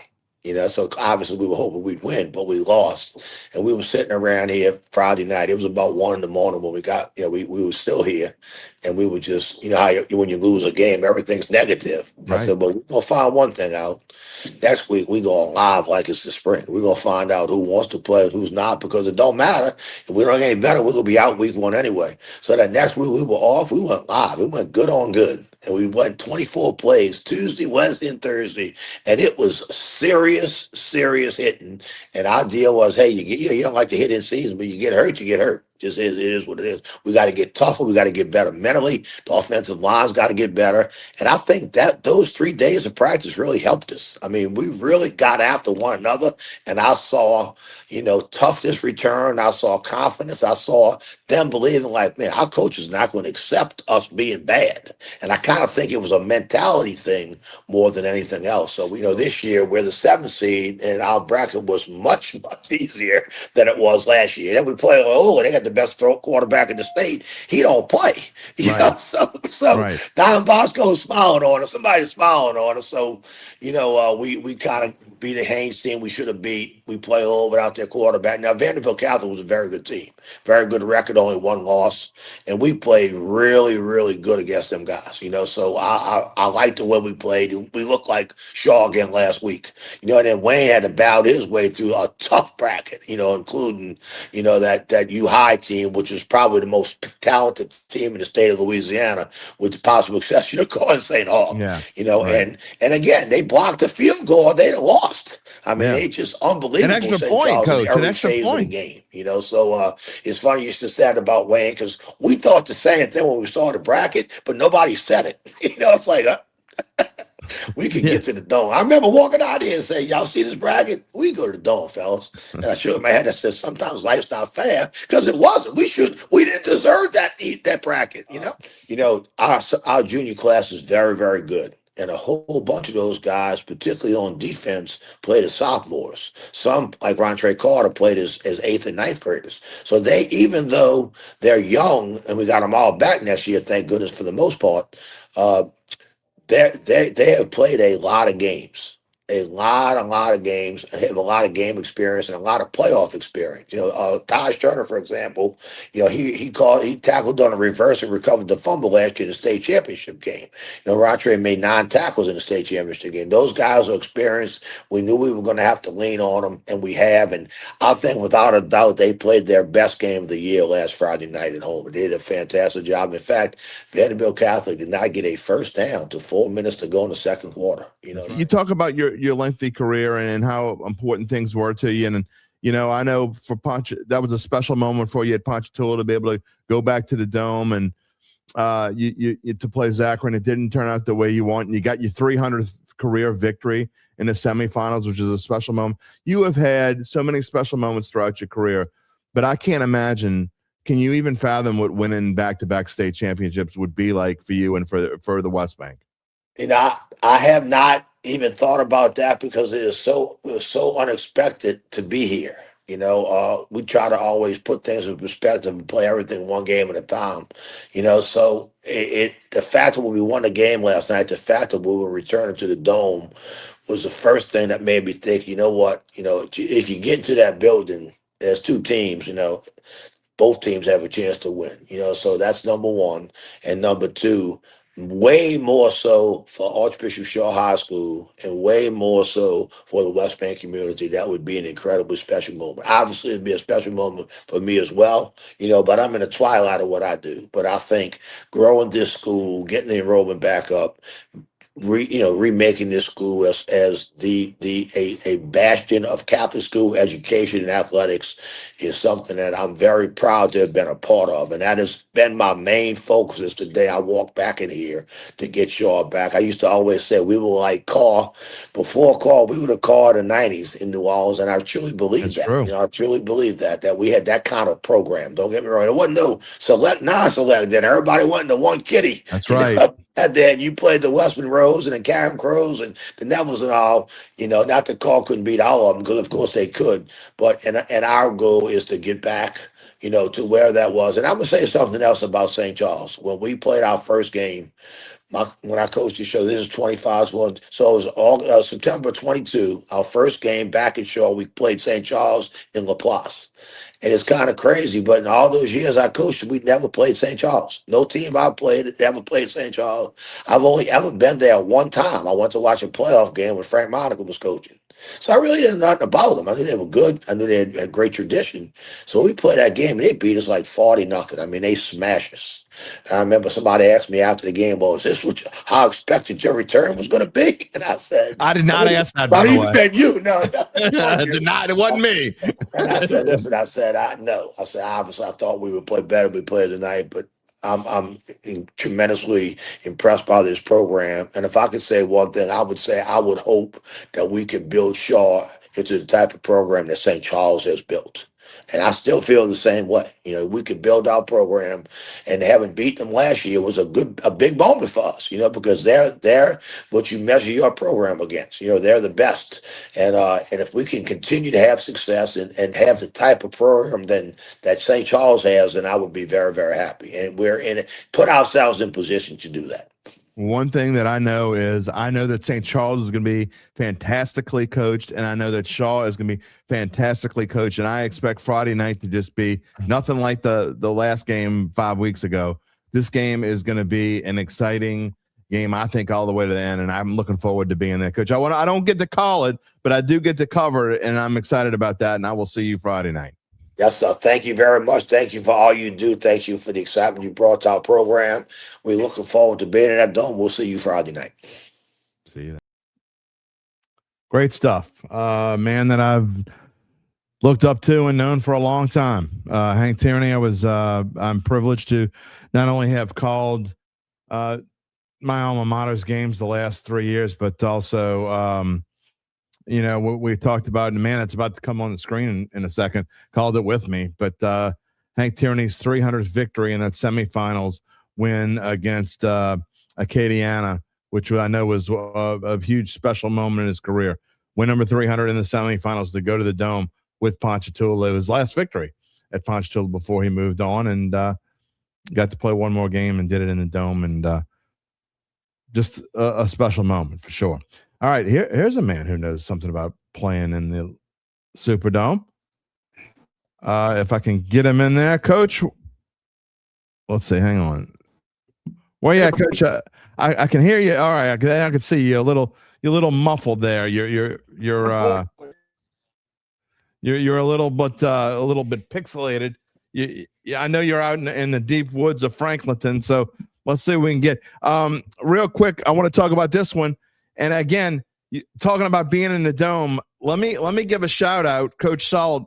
I don't know how many people know this, but Coach Salt is, I believe, somebody correct me if I'm wrong, because I said something that was wrong before, but I believe Coach Salt is the only coach in the state of Louisiana who has coached 3 different teams in the Superdome to state championship games. I could be wrong, but regardless, that is quite a feat, Coach. Rob Valdez this year, but that's right. He is tied you. Those guys. Absolutely. That's not shocking. You know what? When he got that job at St. Augustine, it was only a matter of time. And those guys are really, really good in the Ron Curtis game, Battle of the War. Coach, we're having a little trouble with your connection. I'm gonna take you off the screen. Pal, I'm gonna take you off of the screen for just a moment. Maybe you can. Maybe if you go. Oh yeah, there you go. Maybe he'll come back in and talk. But hopefully we can get him back. If we can't, I apologize. He is way out. He is at Franklinton High School. I'm glad he could join me this morning. Again, we're going to try to get him on because I really want his expertise. Because I'm going to talk about Karr and St. Augustine, and I'm going to change this. Look, St. Charles and Shaw, I think it's going to be completely different than the first game. I'm not going to make a prediction on whether I think St. Charles or Shaw is going to win because I'm covering the game. But again, I do think it's going to be a little bit different game, and I think St. Charles thinks it's going to be a different game. I can tell you this. I know that Shaw, most of the people that I talk to, were looking forward to being able, when the game was over against Vanderbilt Catholic and I was down there getting interviews, they wanted to know who was winning out of. They knew that it was going into overtime. They knew St. Charles, and they knew St. Charles was going into OT with the University, and they were hoping that St. Charles would win. I'm telling you this. All except for a couple people, they were hoping that they would get a chance to play them again, and they're going to get their chance coming up. All right, let's see if Coach Salt has got a little bit better connection. Now you're outside with the beautiful blue sky behind you. Coach Salt, let's see if we can hear you now. Yeah, testing. We got you. Your picture's a little frozen, but that's okay. We'll deal with it as long as we can hear you. All right. Tell me a little bit about what it's like. We'll talk about St. Charles and Shaw for a second, but tell me what it's like this week. And I've asked you this before, and it just what it's like to go into this week and what preparations like when you're getting ready to go to the Dome. Obviously, it's a completely different experience than the other 14 weeks of the year. Yeah, well, it really becomes two different experiences, especially for all the assistants. It's just that you're for another opponent, and you don't want to make it big than what it is when you're out on the practice field. But for the head coach, you're dealing with all the logistics that go into the game. You know, Coach Johns from Iowa called me over the weekend and asked me about what did we do? Did we let kids go home after the game with their parents? How, you know, when you go into the Superdome, you had dealing with all the Superdome security. They checked bags. So we ordered mesh bags so you could see through without opening bags up. And then, you know, you're dealing with the travel issue. Most people are going to charter there if you're coming from out of town. Is there a place where you can do a walkthrough before the game? Because, you know, especially Hank and them will find out. Now, last year they were the first game, so they had a little time. We were the 7:00 game, so you don't have any time. So you got to find a place to walk through and get a walkthrough before you can get on the field and do your warm-up. So there's all tons of logistics to deal with. And then that's not counting. Everybody wants a sideline pass, right? So you got to deal with the number of sideline passes and can you get me free tickets and the TV and the radio and the podcasts that you deal with? So people like me, the head coach, it's different. No, this is great. I appreciate you having me on. And it's great for the programs to get the exposure. But for the assistants, and I remember telling them this, that, you know, let's not make this, it's already going to be blown up because of what it is. But when we get on the practice field, make it another week. And we practice just like we would practice for another opponent. And then, you know, once practices were over and everybody's at practice, alumni are coming out, you realize it's for the state championship. Well, I mean, it's easier for kids. I know what it would be like if it were me. It's easier, you know, maybe you guys who have experience in being in the Dome, and I know maybe last year at Franklinton was you know, again, you had been there before, but these kids hadn't been there before. I can't imagine what it's like for these kids the first time. And that's why Shaw and St. Charles both have an advantage because they've both been here before. But for kids that haven't been there before, how do you keep them down? Well, you know, it's the old cliches. The field's 120 by 53 and a third. You know, it's seen out of Hoosiers where they go measure the basketball goal. It's 10 feet high. It really is difficult to do, you know, but I didn't, and I wouldn't, you know, when we go again, because we got kind of a loaded program here. So there'll be opportunities down the road for us to get back in there. I never want to make them think it's not important because it is important to them. But I also want them to understand that you have to play 48 minutes of football. You have to play it harder than you ever played it before. And then you just go through the litany of things that will help you win the game. And so if you can continue, I believe, to focus on the game, focus on that opponent, and let all the other stuff take care of itself, you'll show up and play a good game. But if you talk more about what the game is instead of who you're playing and how to prepare for who you're playing, then the game becomes bigger than life. And, you know, the kids who hadn't been in that Dome before, well, we have a few of them here in Franklinton now. That was the first time they'd ever been in the Superdome. That's crazy. They just forget about, you know, they forget about what you're going there for. And you're going there to win a football game. I mean, that's what you're going to do. Franklin coach Nick Saltaformaggio, my good friend, is here with me this morning on the Dattitude podcast on this Wednesday morning, one day before the state championships begin in the Superdome. And earnest, it will begin on Thursday morning with Haynesville versus Mangum in the Division IV non-select championship. Coach, I want to pick your brain on a couple games here before we get you to talk about St. Charles and Shaw, and then, of course, Karr and St. Augustine. And Riverside's facing Ascension Catholic in Division IV Select. Dunham playing Calvary Baptist in Division III Select. And I know you've been on both sides. You've been you've been at a public school. You've been at a select school, coach at both schools. But I think this year the select side of the bracket is just amazing on both sides. Not to take anything away from non-select, but man, both of those games tomorrow, Riverside Ascension Catholic and Dunham Calvary Baptist, are highly intriguing to me.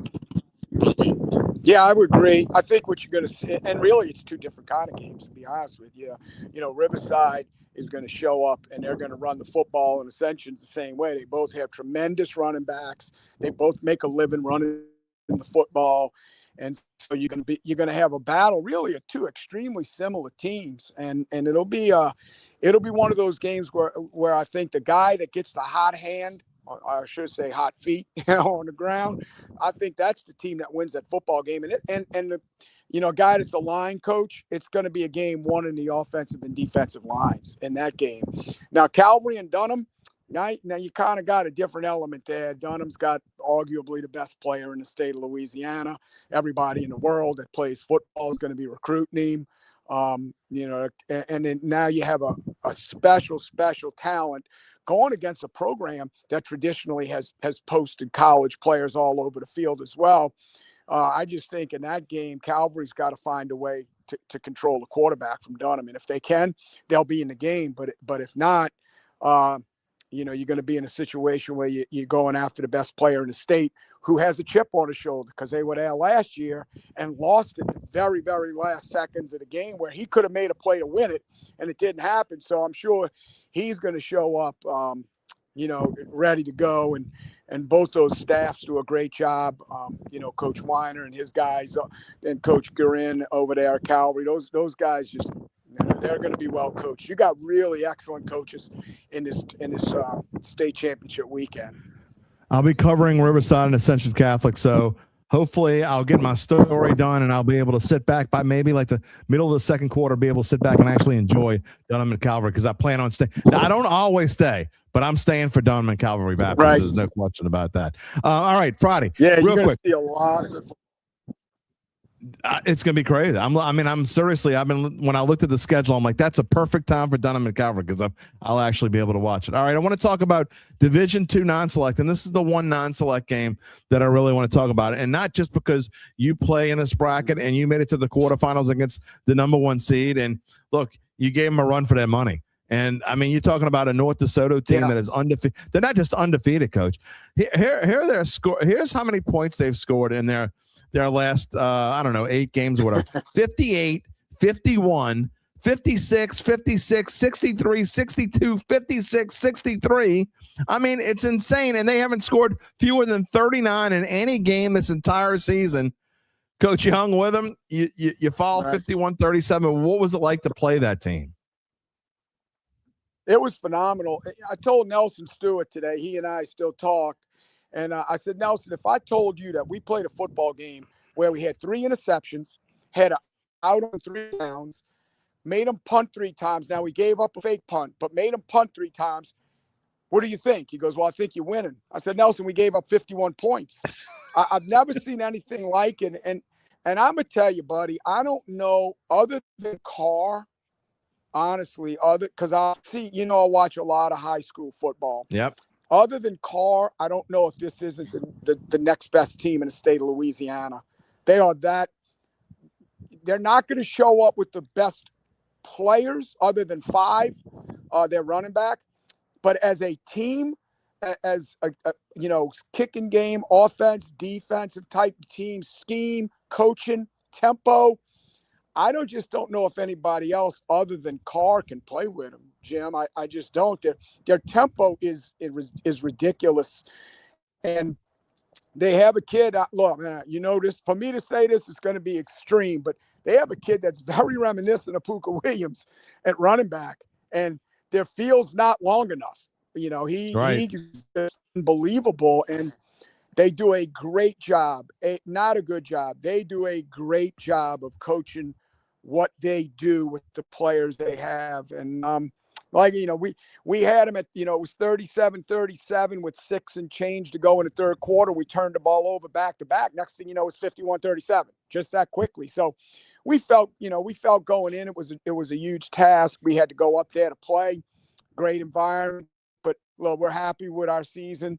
But hats off to those guys. And then Iowa, we played them last year in the semifinal round. Those guys too, you know, Coach Johns and his group do a great job of coaching. It will be a contrast in football. You know, North DeSoto is going to tempo you. They got multiple ways of scoring. Iowa is going to slow it down, and they're just going to pound that rock at you. So that'll be an interesting game. But it's hard to keep up with North DeSoto. Well, it's impressive that Iowa was able to score 28 on Bell Chase, because Bell Chase has an outstanding defense. And they've been just great all year on defense, and to score 28 on them is a pretty interesting feat. And, you know, Coach, real quick before we move on, your program, you know, you're the state runner-up last year in Division II, and this year you go to the quarterfinals after Franklin fell on some rough times. So you got to be happy where you are, and you got to be happy with what the Demons are doing. Yeah, I'm looking forward. We already started on next year. We have 9 returning defensive starters. We have a really, really good group of skill coming back. We have to rebuild our offensive line, but we had to do it this past year. So we're very, very happy with where we are, and you know, we're looking forward. It's funny, you know, you're getting better when it gets harder to schedule. So right. We had a couple of guys this year that didn't want to play us anymore, and so we're going to play Lutcher, which was a nemesis for me down in St. Bernard Parish when we were at Chalmette. I remember. Lutcher was always kind of a problem. We got those guys on the schedule: Sumner, Covington, Amy. You know, so and then we get Salmon back in our district. So you know, it's a challenge, but that's what you get in this profession for. And we're excited about our program. We're in really, really good shape. You know, and next year can't get here quickly enough. Some dude named Indest is coaching in your district as well. He's pretty good. Talk to him this week. Yeah, he's very good. All right, Coach, I want to ask you, you know, obviously we spent a lot of time this morning talking about St. Charles and Shaw. That is the Friday game at 7:00 Division II Select. And again, I find this intriguing, not just because it's my alma mater playing against St. Charles, but Shaw trying to win back-to-back. Obviously, just an incredibly tough thing to do. And you talk about 2 of the better coaches in the state of Louisiana, Coach Wayne Stein and Hank Tierney, and I'm loving this matchup. Oh, you should. And you know, I listened to some of Coach Hank earlier. You know, and he made some interesting points. You know, because you know it's still a sore subject for me a little bit with the alma mater. But he's exactly right. What they've done through football was rebuild a school. You know, and what St. Charles Catholic has done through football, you know, going back to Coach Monica and now Wayne Stein, and through baseball, because both of those schools are very good in baseball. Shaw's obviously good in basketball. They've rebuilt a school. And I think Friday night, again, you have 2 classic storied Catholic high schools playing each other for a state championship. But more importantly to me, you have 2 huge communities who are very, very appreciative of what those programs have done for their school. And so, you know, I think it's a tall task for both those teams. Whoever wins this game is going to win it, because the other team isn't going to lose it.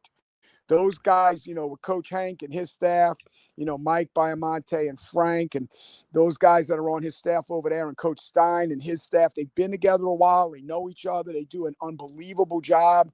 So you're not going to lose that game. The winner of that game is, like Coach Hank said, they're going to play 48 minutes as hard and as physical and as tough as they can. And that's just the way it's going to be coached, and that's the way it's going to be played.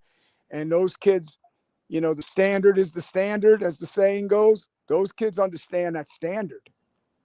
They sure do, Coach. And I'll tell you, I think this might be the most hardest hitting game of the entire thing of the 8 games, because I can tell you, both of these teams can play fantastic defense. Now, Shaw's going to have to figure a way. I covered the game in Week 10. I was broadcasting the game in Week 10. And I don't know that I've ever seen a defensive performance like this, Coach. I mean, Shaw's in the state championship for a reason. They've outscored their opponents in the playoffs 114-13, which is crazy enough. But the game before that, in Week 10, they didn't just lose to St. Charles 24-0. They were held to 11 total yards of offense, and that's almost unheard of. In fact, it is unheard of against any Hank coach team. Well, I made this comment to my staff on Monday. I watched the St. Charles Catholic U High game, and I said, if you didn't have a dog in the fight, you walked into the gym, and U High was sitting on one side of the gym, and St. Charles Catholic was sitting on the other side of the gym. And this is with all due respect to both of those programs. And you said, hey, point to the side of the gym that you think's going to win. They're going to play a game later in football. 100 out of 100 people would have pointed to U High. Of course. But St. Charles lines up, plays hard, physical, tough football. And it's not just on defense, Jim. They're able to control games running the ball, whether it be quarterback run or inside, outside zone, power, counter. Their offensive line, and again, I'm a line guy. Their offensive line just wears you out. And there they have 205-pound kids blocking the number one player in the nation. And it's just like another day at the office for them.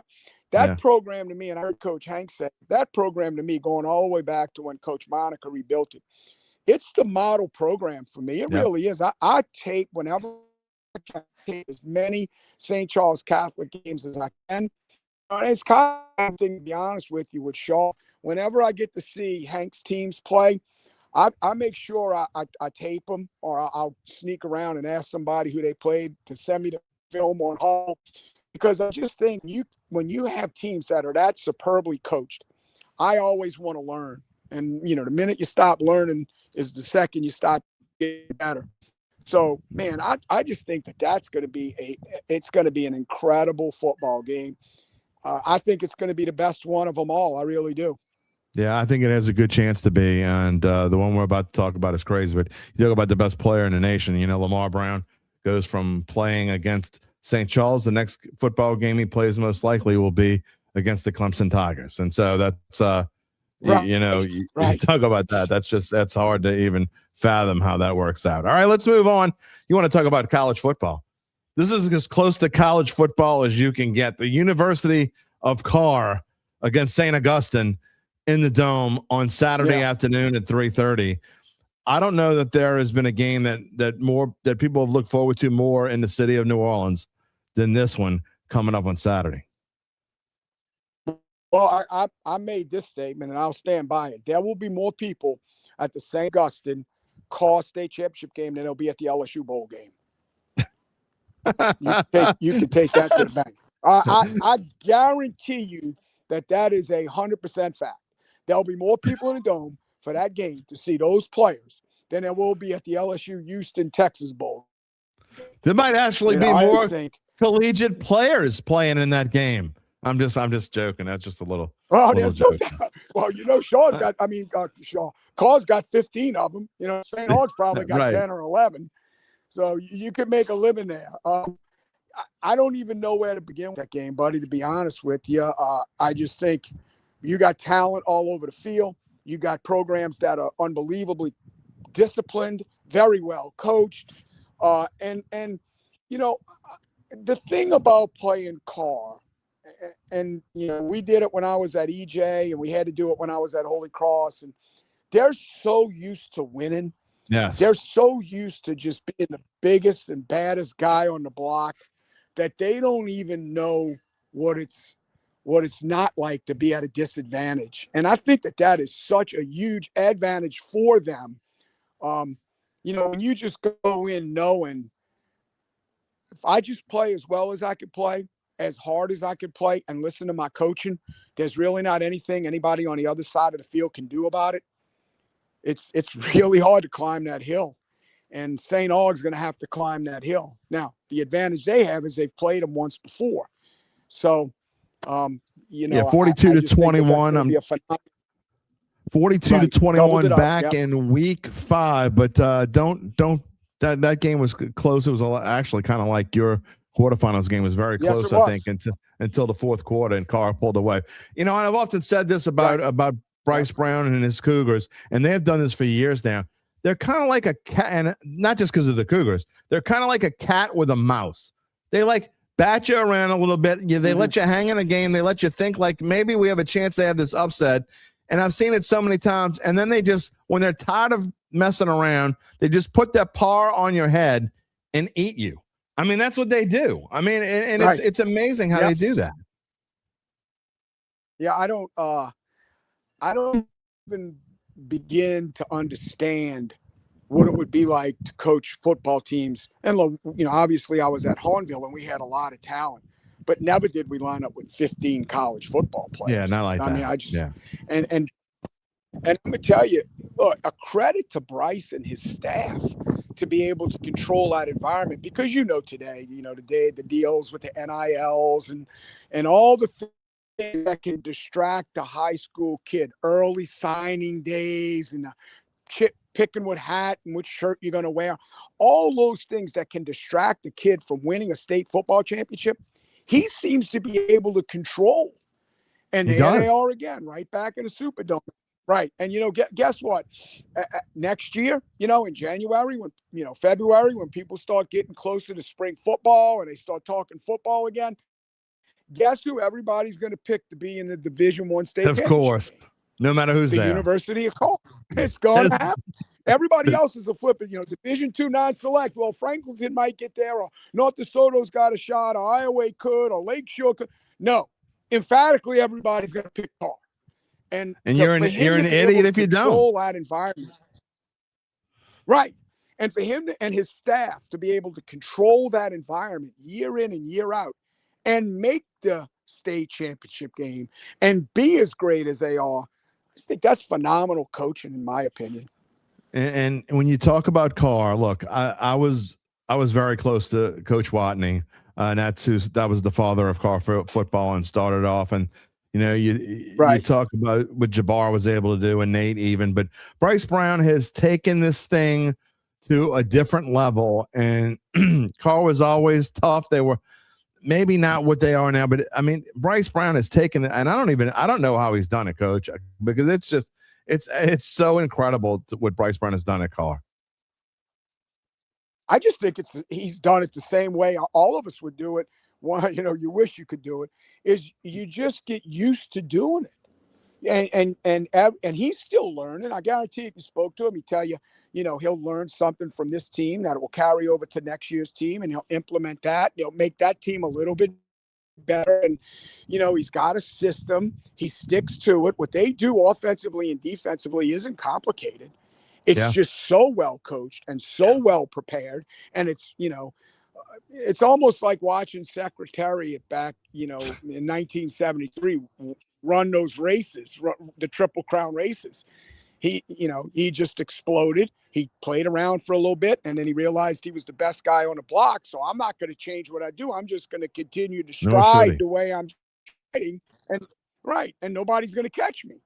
And I think, again, it's a credit to how just incredible the job they've done over there. Lastly, here on Division One, talking about what Coach Valdez has been able to do. Look, to me, St. Aug, the last maybe 7, 8, 9 years, and I'm not throwing shade on any other coach that's coached St. Augustine. I'll even go back long. I'll go back further than that. Go back to Leonard Fournette days. His senior year was 2013. St. Aug always had, to me, the talent to get to the Division I championship game. I always thought they were as good as almost everybody else, but something inevitably would happen with them where they would just, fall apart in one game, or they would score 40 points against a really good team and then score 10 against a mediocre team. And you've seen it as well. Right. Coach Valdez changed that. And so St. Aug, to me, they're now going to be, this isn't a 1-year thing for them. To me, they're going to be a power going forward in Division I as well. Oh, I agree. Look, there's a reason, in my opinion, the same coaches in the state championship game. over and over and over. Coach Yep. Valdez now has taken 3 different schools. They understand what it takes. They understand the dynamic of a program. They understand the structure that needs to be implemented. And I mean, I just think that's what's happened. And again, I'm not like you. I'm not throwing shade on anybody that was there before. I just think Coach Valdez understands how to get to the Superdome. And there's something to be said about that, Jim. There really is. And there's a lot of excellent coaches coaching in the state of Louisiana that have had to take over programs that they needed to fix. But at the end of the day, it's kind of the same guys over and over and over. And, I just think that's what happened to St. Aug. They got an excellent football coach who put together an excellent staff who understands what it takes to navigate through the 5 or 4 week, if you get a bye, playoffs that we have in the state of Louisiana, keep his kids focused, utilize the talent that's available, and this is an example of what you get. And I agree with you. They're going to be good for a long time. I compare it to this, Coach. I'm a poker player. For those who watch the show on a regular basis, they know that I love to play poker. And so I play in this Monday night game where there's about 30 people every week. And there's a reason why the same 6 or 7 people get to the final table almost every week. It's not a coincidence. Poker is not a game of luck. It's the same with football. You talk about once you get there and you know how to do it. That's why schools want coaches like you who have been there before, because you do know how to do it. And it's about changing culture and mindsets. The players, and I know you don't like to talk about yourself that much, but the players at Franklin today, in the grand scheme of things, aren't that much different than the players that were at Franklin. But it's just changing the mindset. And I think the same is true for St. Augustine. The players at St. Augustine aren't necessarily any different today than they were 4 years ago, but they've got a different leader, and it's changing the mindset. Yeah, I think, Coach Hank will tell you this, and Bryce will tell you the same thing. And, all the guys that have been to the Dome, you can't be afraid of going to the Dome. And I know it's a crazy statement, but people are afraid to talk about, look, the minute I walk into a school, and I've been lucky. I've been very fortunate or lucky, whatever, blessed, however you want to put it. The minute I walk in, the very first thing I say two statements. One, we're going to be elite in the classroom, we're going to be elite in the weight room, and we're going to be elite in the locker room. And number 2, we're going to the Dome. We're going there. And I think it's the same message that those other guys are saying, and that's why their kids believe they can do it. Well, they definitely believe it. And real quick, I know I'm not going to ask you for a prediction, but can St. Augustine beat Karr on Saturday? I don't know that I've seen a team, and I didn't see that first game. I just saw highlights. Can St. Augustine beat Karr? Yeah, I think they can. I think they have to get over who they're playing, just like we talked earlier. Go play the opponent that came through the other side of the bracket. I will tell you this. They're the only team with the players. All right. There's nobody else in the Dome. Now, I said North DeSoto is the second best team in the state. As a team, I do believe that. But they're not going to line up with the players that St. Aug's going to line up with. So St. Aug's going to line up with the players to beat them. It's just from there, can I play harder for 48 more minutes and not look at that paw on that helmet? One good thing is they're all the same color. So they don't have to look at the purple and gold.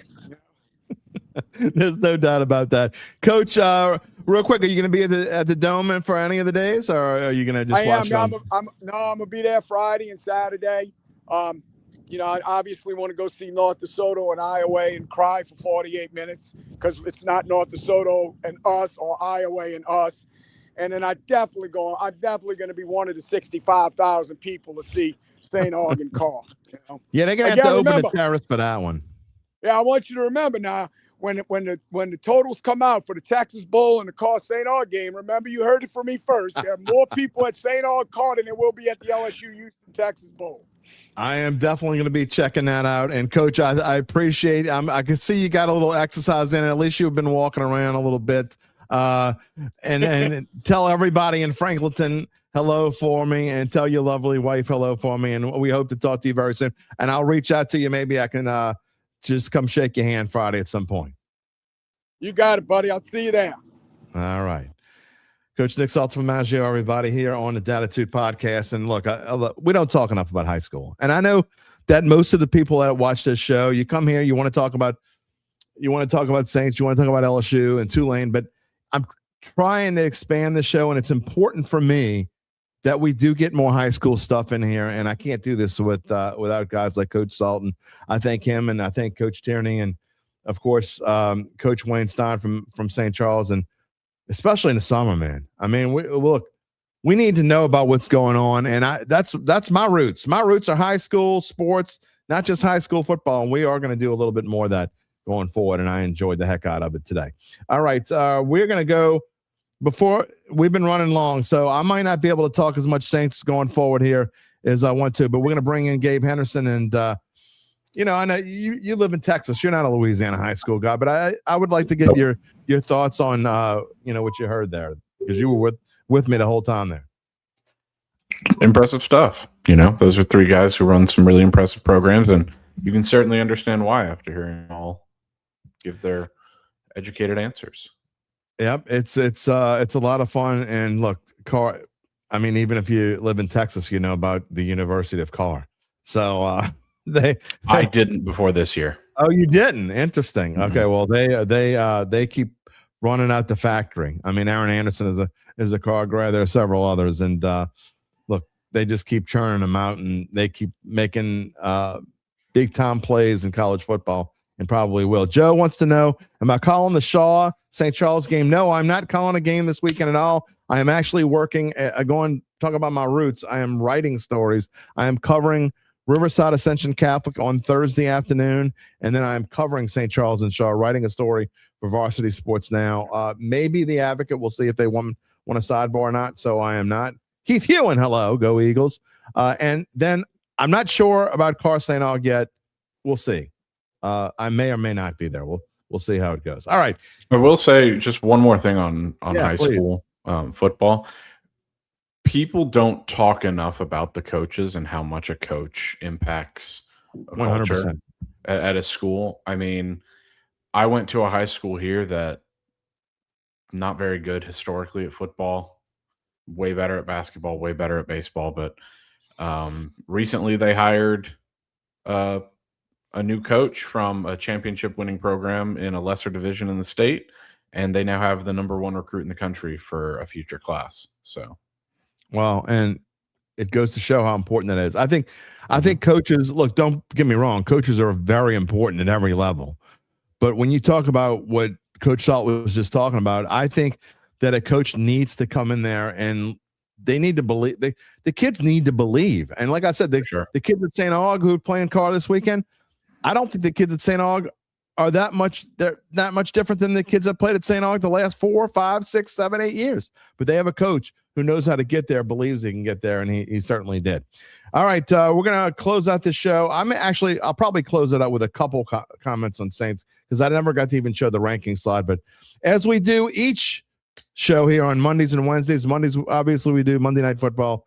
Thursday, we do Thursday Night Football. We only got a couple of these things left, Gabe, but the world can't wait for this one is the title of this. Falcons and Bucks, two teams in the NFC South that have been stinking up the joint. And the Falcons are traveling to Tampa Bay. You got any best bets? The Falcons are plus 4.5 on the road at Tampa Bay, total of 44.5. No, I don't have a best bet for this, but I will tell you that Drake London was just ruled out, and Kyle Pitts and then another one of their pass catchers another one of Atlanta's pass catchers are banged up. So. Well, I'm glad you told me that about Drake London. I don't think it changes my opinion on this game. So I'm going to call it a best bet. I'm just going to say I have a bet. Let's don't say I have a best bet. Quasi best bet.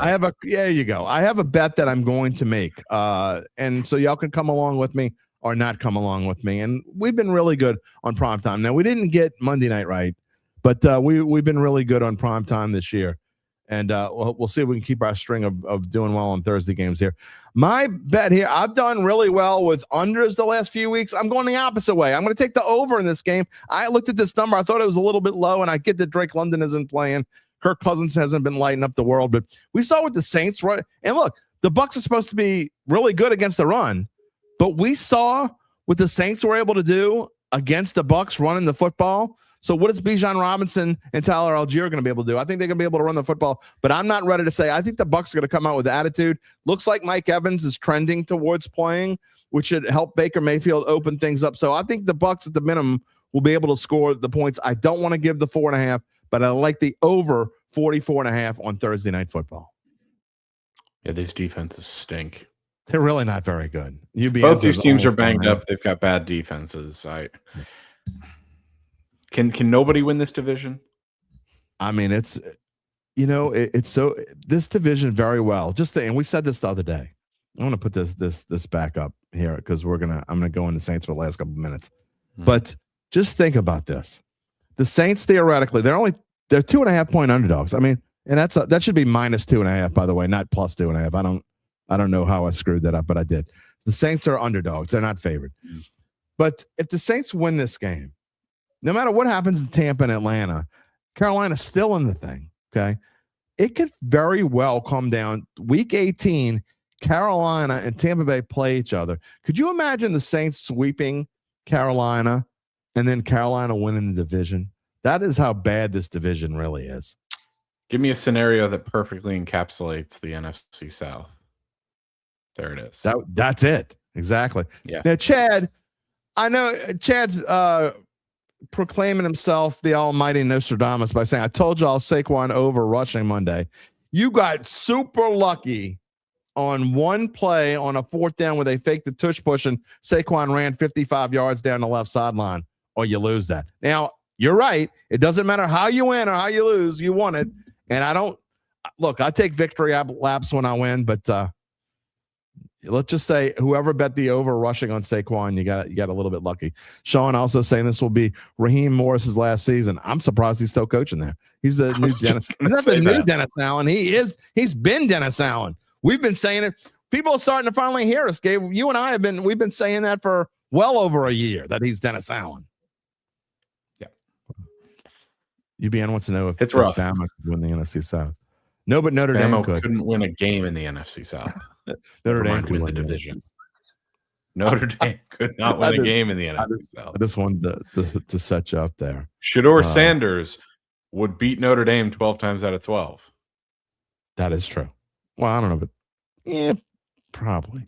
I don't know if the Titans. The Cleveland Browns. Can you imagine Myles Garrett against a collegiate offensive line? Oh no, he's going to break the all-time sack record against NFL offensive lines. Can you imagine that wouldn't even be fair. Oh, real quick, and talking about rankings, real quick, just because I made the slide, the Saints, real quick, this Sunday, the thing that sticks out to me is we talked about this before, but somehow the Saints are going to have to figure out how to stop Rico Dowdle again. They were very good at stopping him in Carolina. Can they do it again this Sunday? You're a big Rico Dowdle guy. I mean, they're going to have to. They're going to have to. Because and this is the key to beating the Panthers. If you allow the Panthers to run all over you, then they're going to beat you. But if you can stop the rushing attack and you can force Bryce Young to sling the ball, you got a good chance against them. Yeah. And you look at the rest of it. Another thing that sticks out is if the Saints can, and this is why they were successful before, if they can bottle up Dowdle, and I guess Chuba Hubbard, you got to say too, but if the Saints can put the clamps on Dowdle a little bit and hold down that Russian offensive attack, where the Saints have been getting a little bit better. They're now 23rd. Carolina is the 10th best rushing attack. That's actually going down a little bit. The Saints passing defense has been going up. Their rank is all the way up to 6th. Meanwhile, the Panthers passing offense is 25th, and I can't figure out their passing attack. Bryce Young has been inconsistent. One game he absolutely stinks, and the next game he's throwing for 440 yards. I don't get it. So I really don't know what to expect. Well, that's true, but I just don't know what to expect here. I'll tell you what you can expect from Bryce Young: less than 200 yards passing. Okay, that's about as safe a pick as Chad Saquon rushing over. I know this. Sky is blue. I know this, that I would be surprised if the Saints don't have 3 or 4 sacks in this game. So I don't know what the over-under total is. Yeah, I mean, I think it boils down to with Carolina and Bryce Young and their passing attack, they don't have legitimate number one receivers. Tet McMillan has had a great season. I think he is on his way to being a number one receiver, but after that, that receiving core is rough.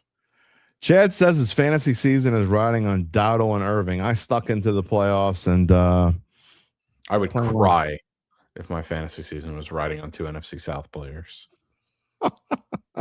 Brian says, Gabe, newsflash, any team that's lets any other team run over them is likely going to lose. Well, Carolina didn't run all over Atlanta. They True. didn't run all over Atlanta, but they let Bryce Young pass for 440 yards. Well, that's insane. Still one of the most I was sitting there in disbelief watching that game. I could not believe my eyes. That might be the most unlikely performance of the entire year. It's right up there with Shedeur Sanders throwing for 350 yards against anybody, and including Tennessee. You know what? I maybe I was quick to jump the gun on Shedeur. I'm not quick to jump the gun. He sucks. I'm not saying he's gonna. I'm not saying. I know you're not. I know you're not. Well, I'm not scared to say it because there were people in my feed saying, "I'm taking receipts. I got receipts on everybody that said Shedeur sucks." I still say he sucks. I mean, I saw you're something crazy, the other day that people are now saying that. So you know how the world is against Shedeur Sanders. You heard that? Everyone hates him. Yeah. Apparently now Kevin Stefanski naming him the starter for the rest of the year is a way to put him down and prove that he's not the guy. Well, he wasn't starting before, and now so they were keeping him down by not starting him, and now that they're going to start him, they're keeping him down in a different one. What is wrong with people? It's disgusting. The mental gymnastics that you have to do around Shedeur Sanders are worthy of getting a scholarship at LSU. It really makes me just question humanity sometimes. I mean, it really does. So let's see how he does. If he finishes, he's got 4 games left. He's just like Tyler Shuck, who has 4 games. I saw this debate and talking about things that I saw on social media and talking about Shuck not being talked about. There was this big debate on, I can't remember. I think it was, it's FanDuel. FanDuel posted something on X about who's the best rookie quarterback. And of course, you got your Shedeur lovers in there, but it ended up kind of turning into a debate. But Cam Ward was talked about a little bit, but between Shuck and Shedeur, and it was pretty funny. The drastic sides there are of people that there's no in between on Shedeur. There's no one that thinks like, oh, he might be okay. Okay, you're a huge outlier, because look, it's just kind of funny to read stuff. Well, I don't know. Yeah, for sure. It's just, all right. You know what this is? It's reason to. And I came into this week and I was on Monday's show. I didn't say anything about the praise for Tyler Shuck. Right. It's reason for people to pump the brakes and not be so gung ho about naming a guy a bust or the greatest thing that since sliced bread. It's just let's take it one step at a time, and let these guys develop. Exactly. Yeah, Stefanski hates Sanders. That's the dumbest crap I've ever heard. It's so funny. All right, we will talk to you more on Friday. And look, going forward, I will tell you this: if Shedeur plays like he played this past week, the last 4 games of the year, I'll be the first one to tell you I'm wrong. But I promise you, if he plays like he played in game 1 the rest of the year, and this past week was an outlier, you won't have the Shedeur lovers saying they're wrong. They'll either shut up and not say anything, or it'll be someone else's fault, or they'll tell you, oh, that just doesn't mean anything. Look who you played, to make some excuse for him. I'll tell you I'm wrong. They won't. That's the difference. And who knows? I on Friday with the Pick'em crew, I'll really get to tell you how wrong I was, because I was as wrong as I've ever been last week. And I can't. Okay. We'll show the standings of our Pick'em on Friday. I'll see you then. Sounds good. All right, Gabe Henderson, everybody.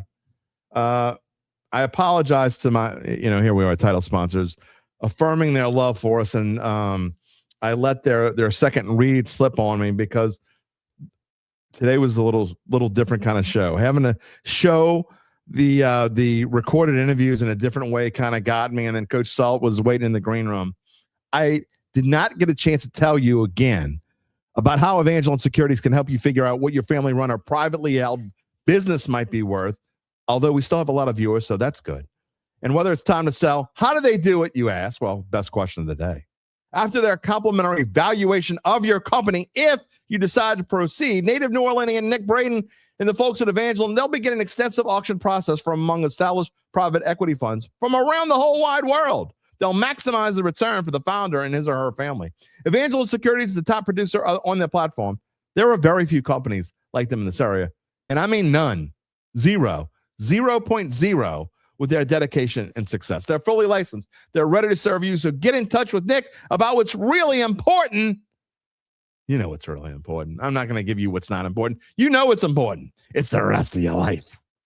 You can find them at www.evangelisecurities.com. UBN can't wait for Friday.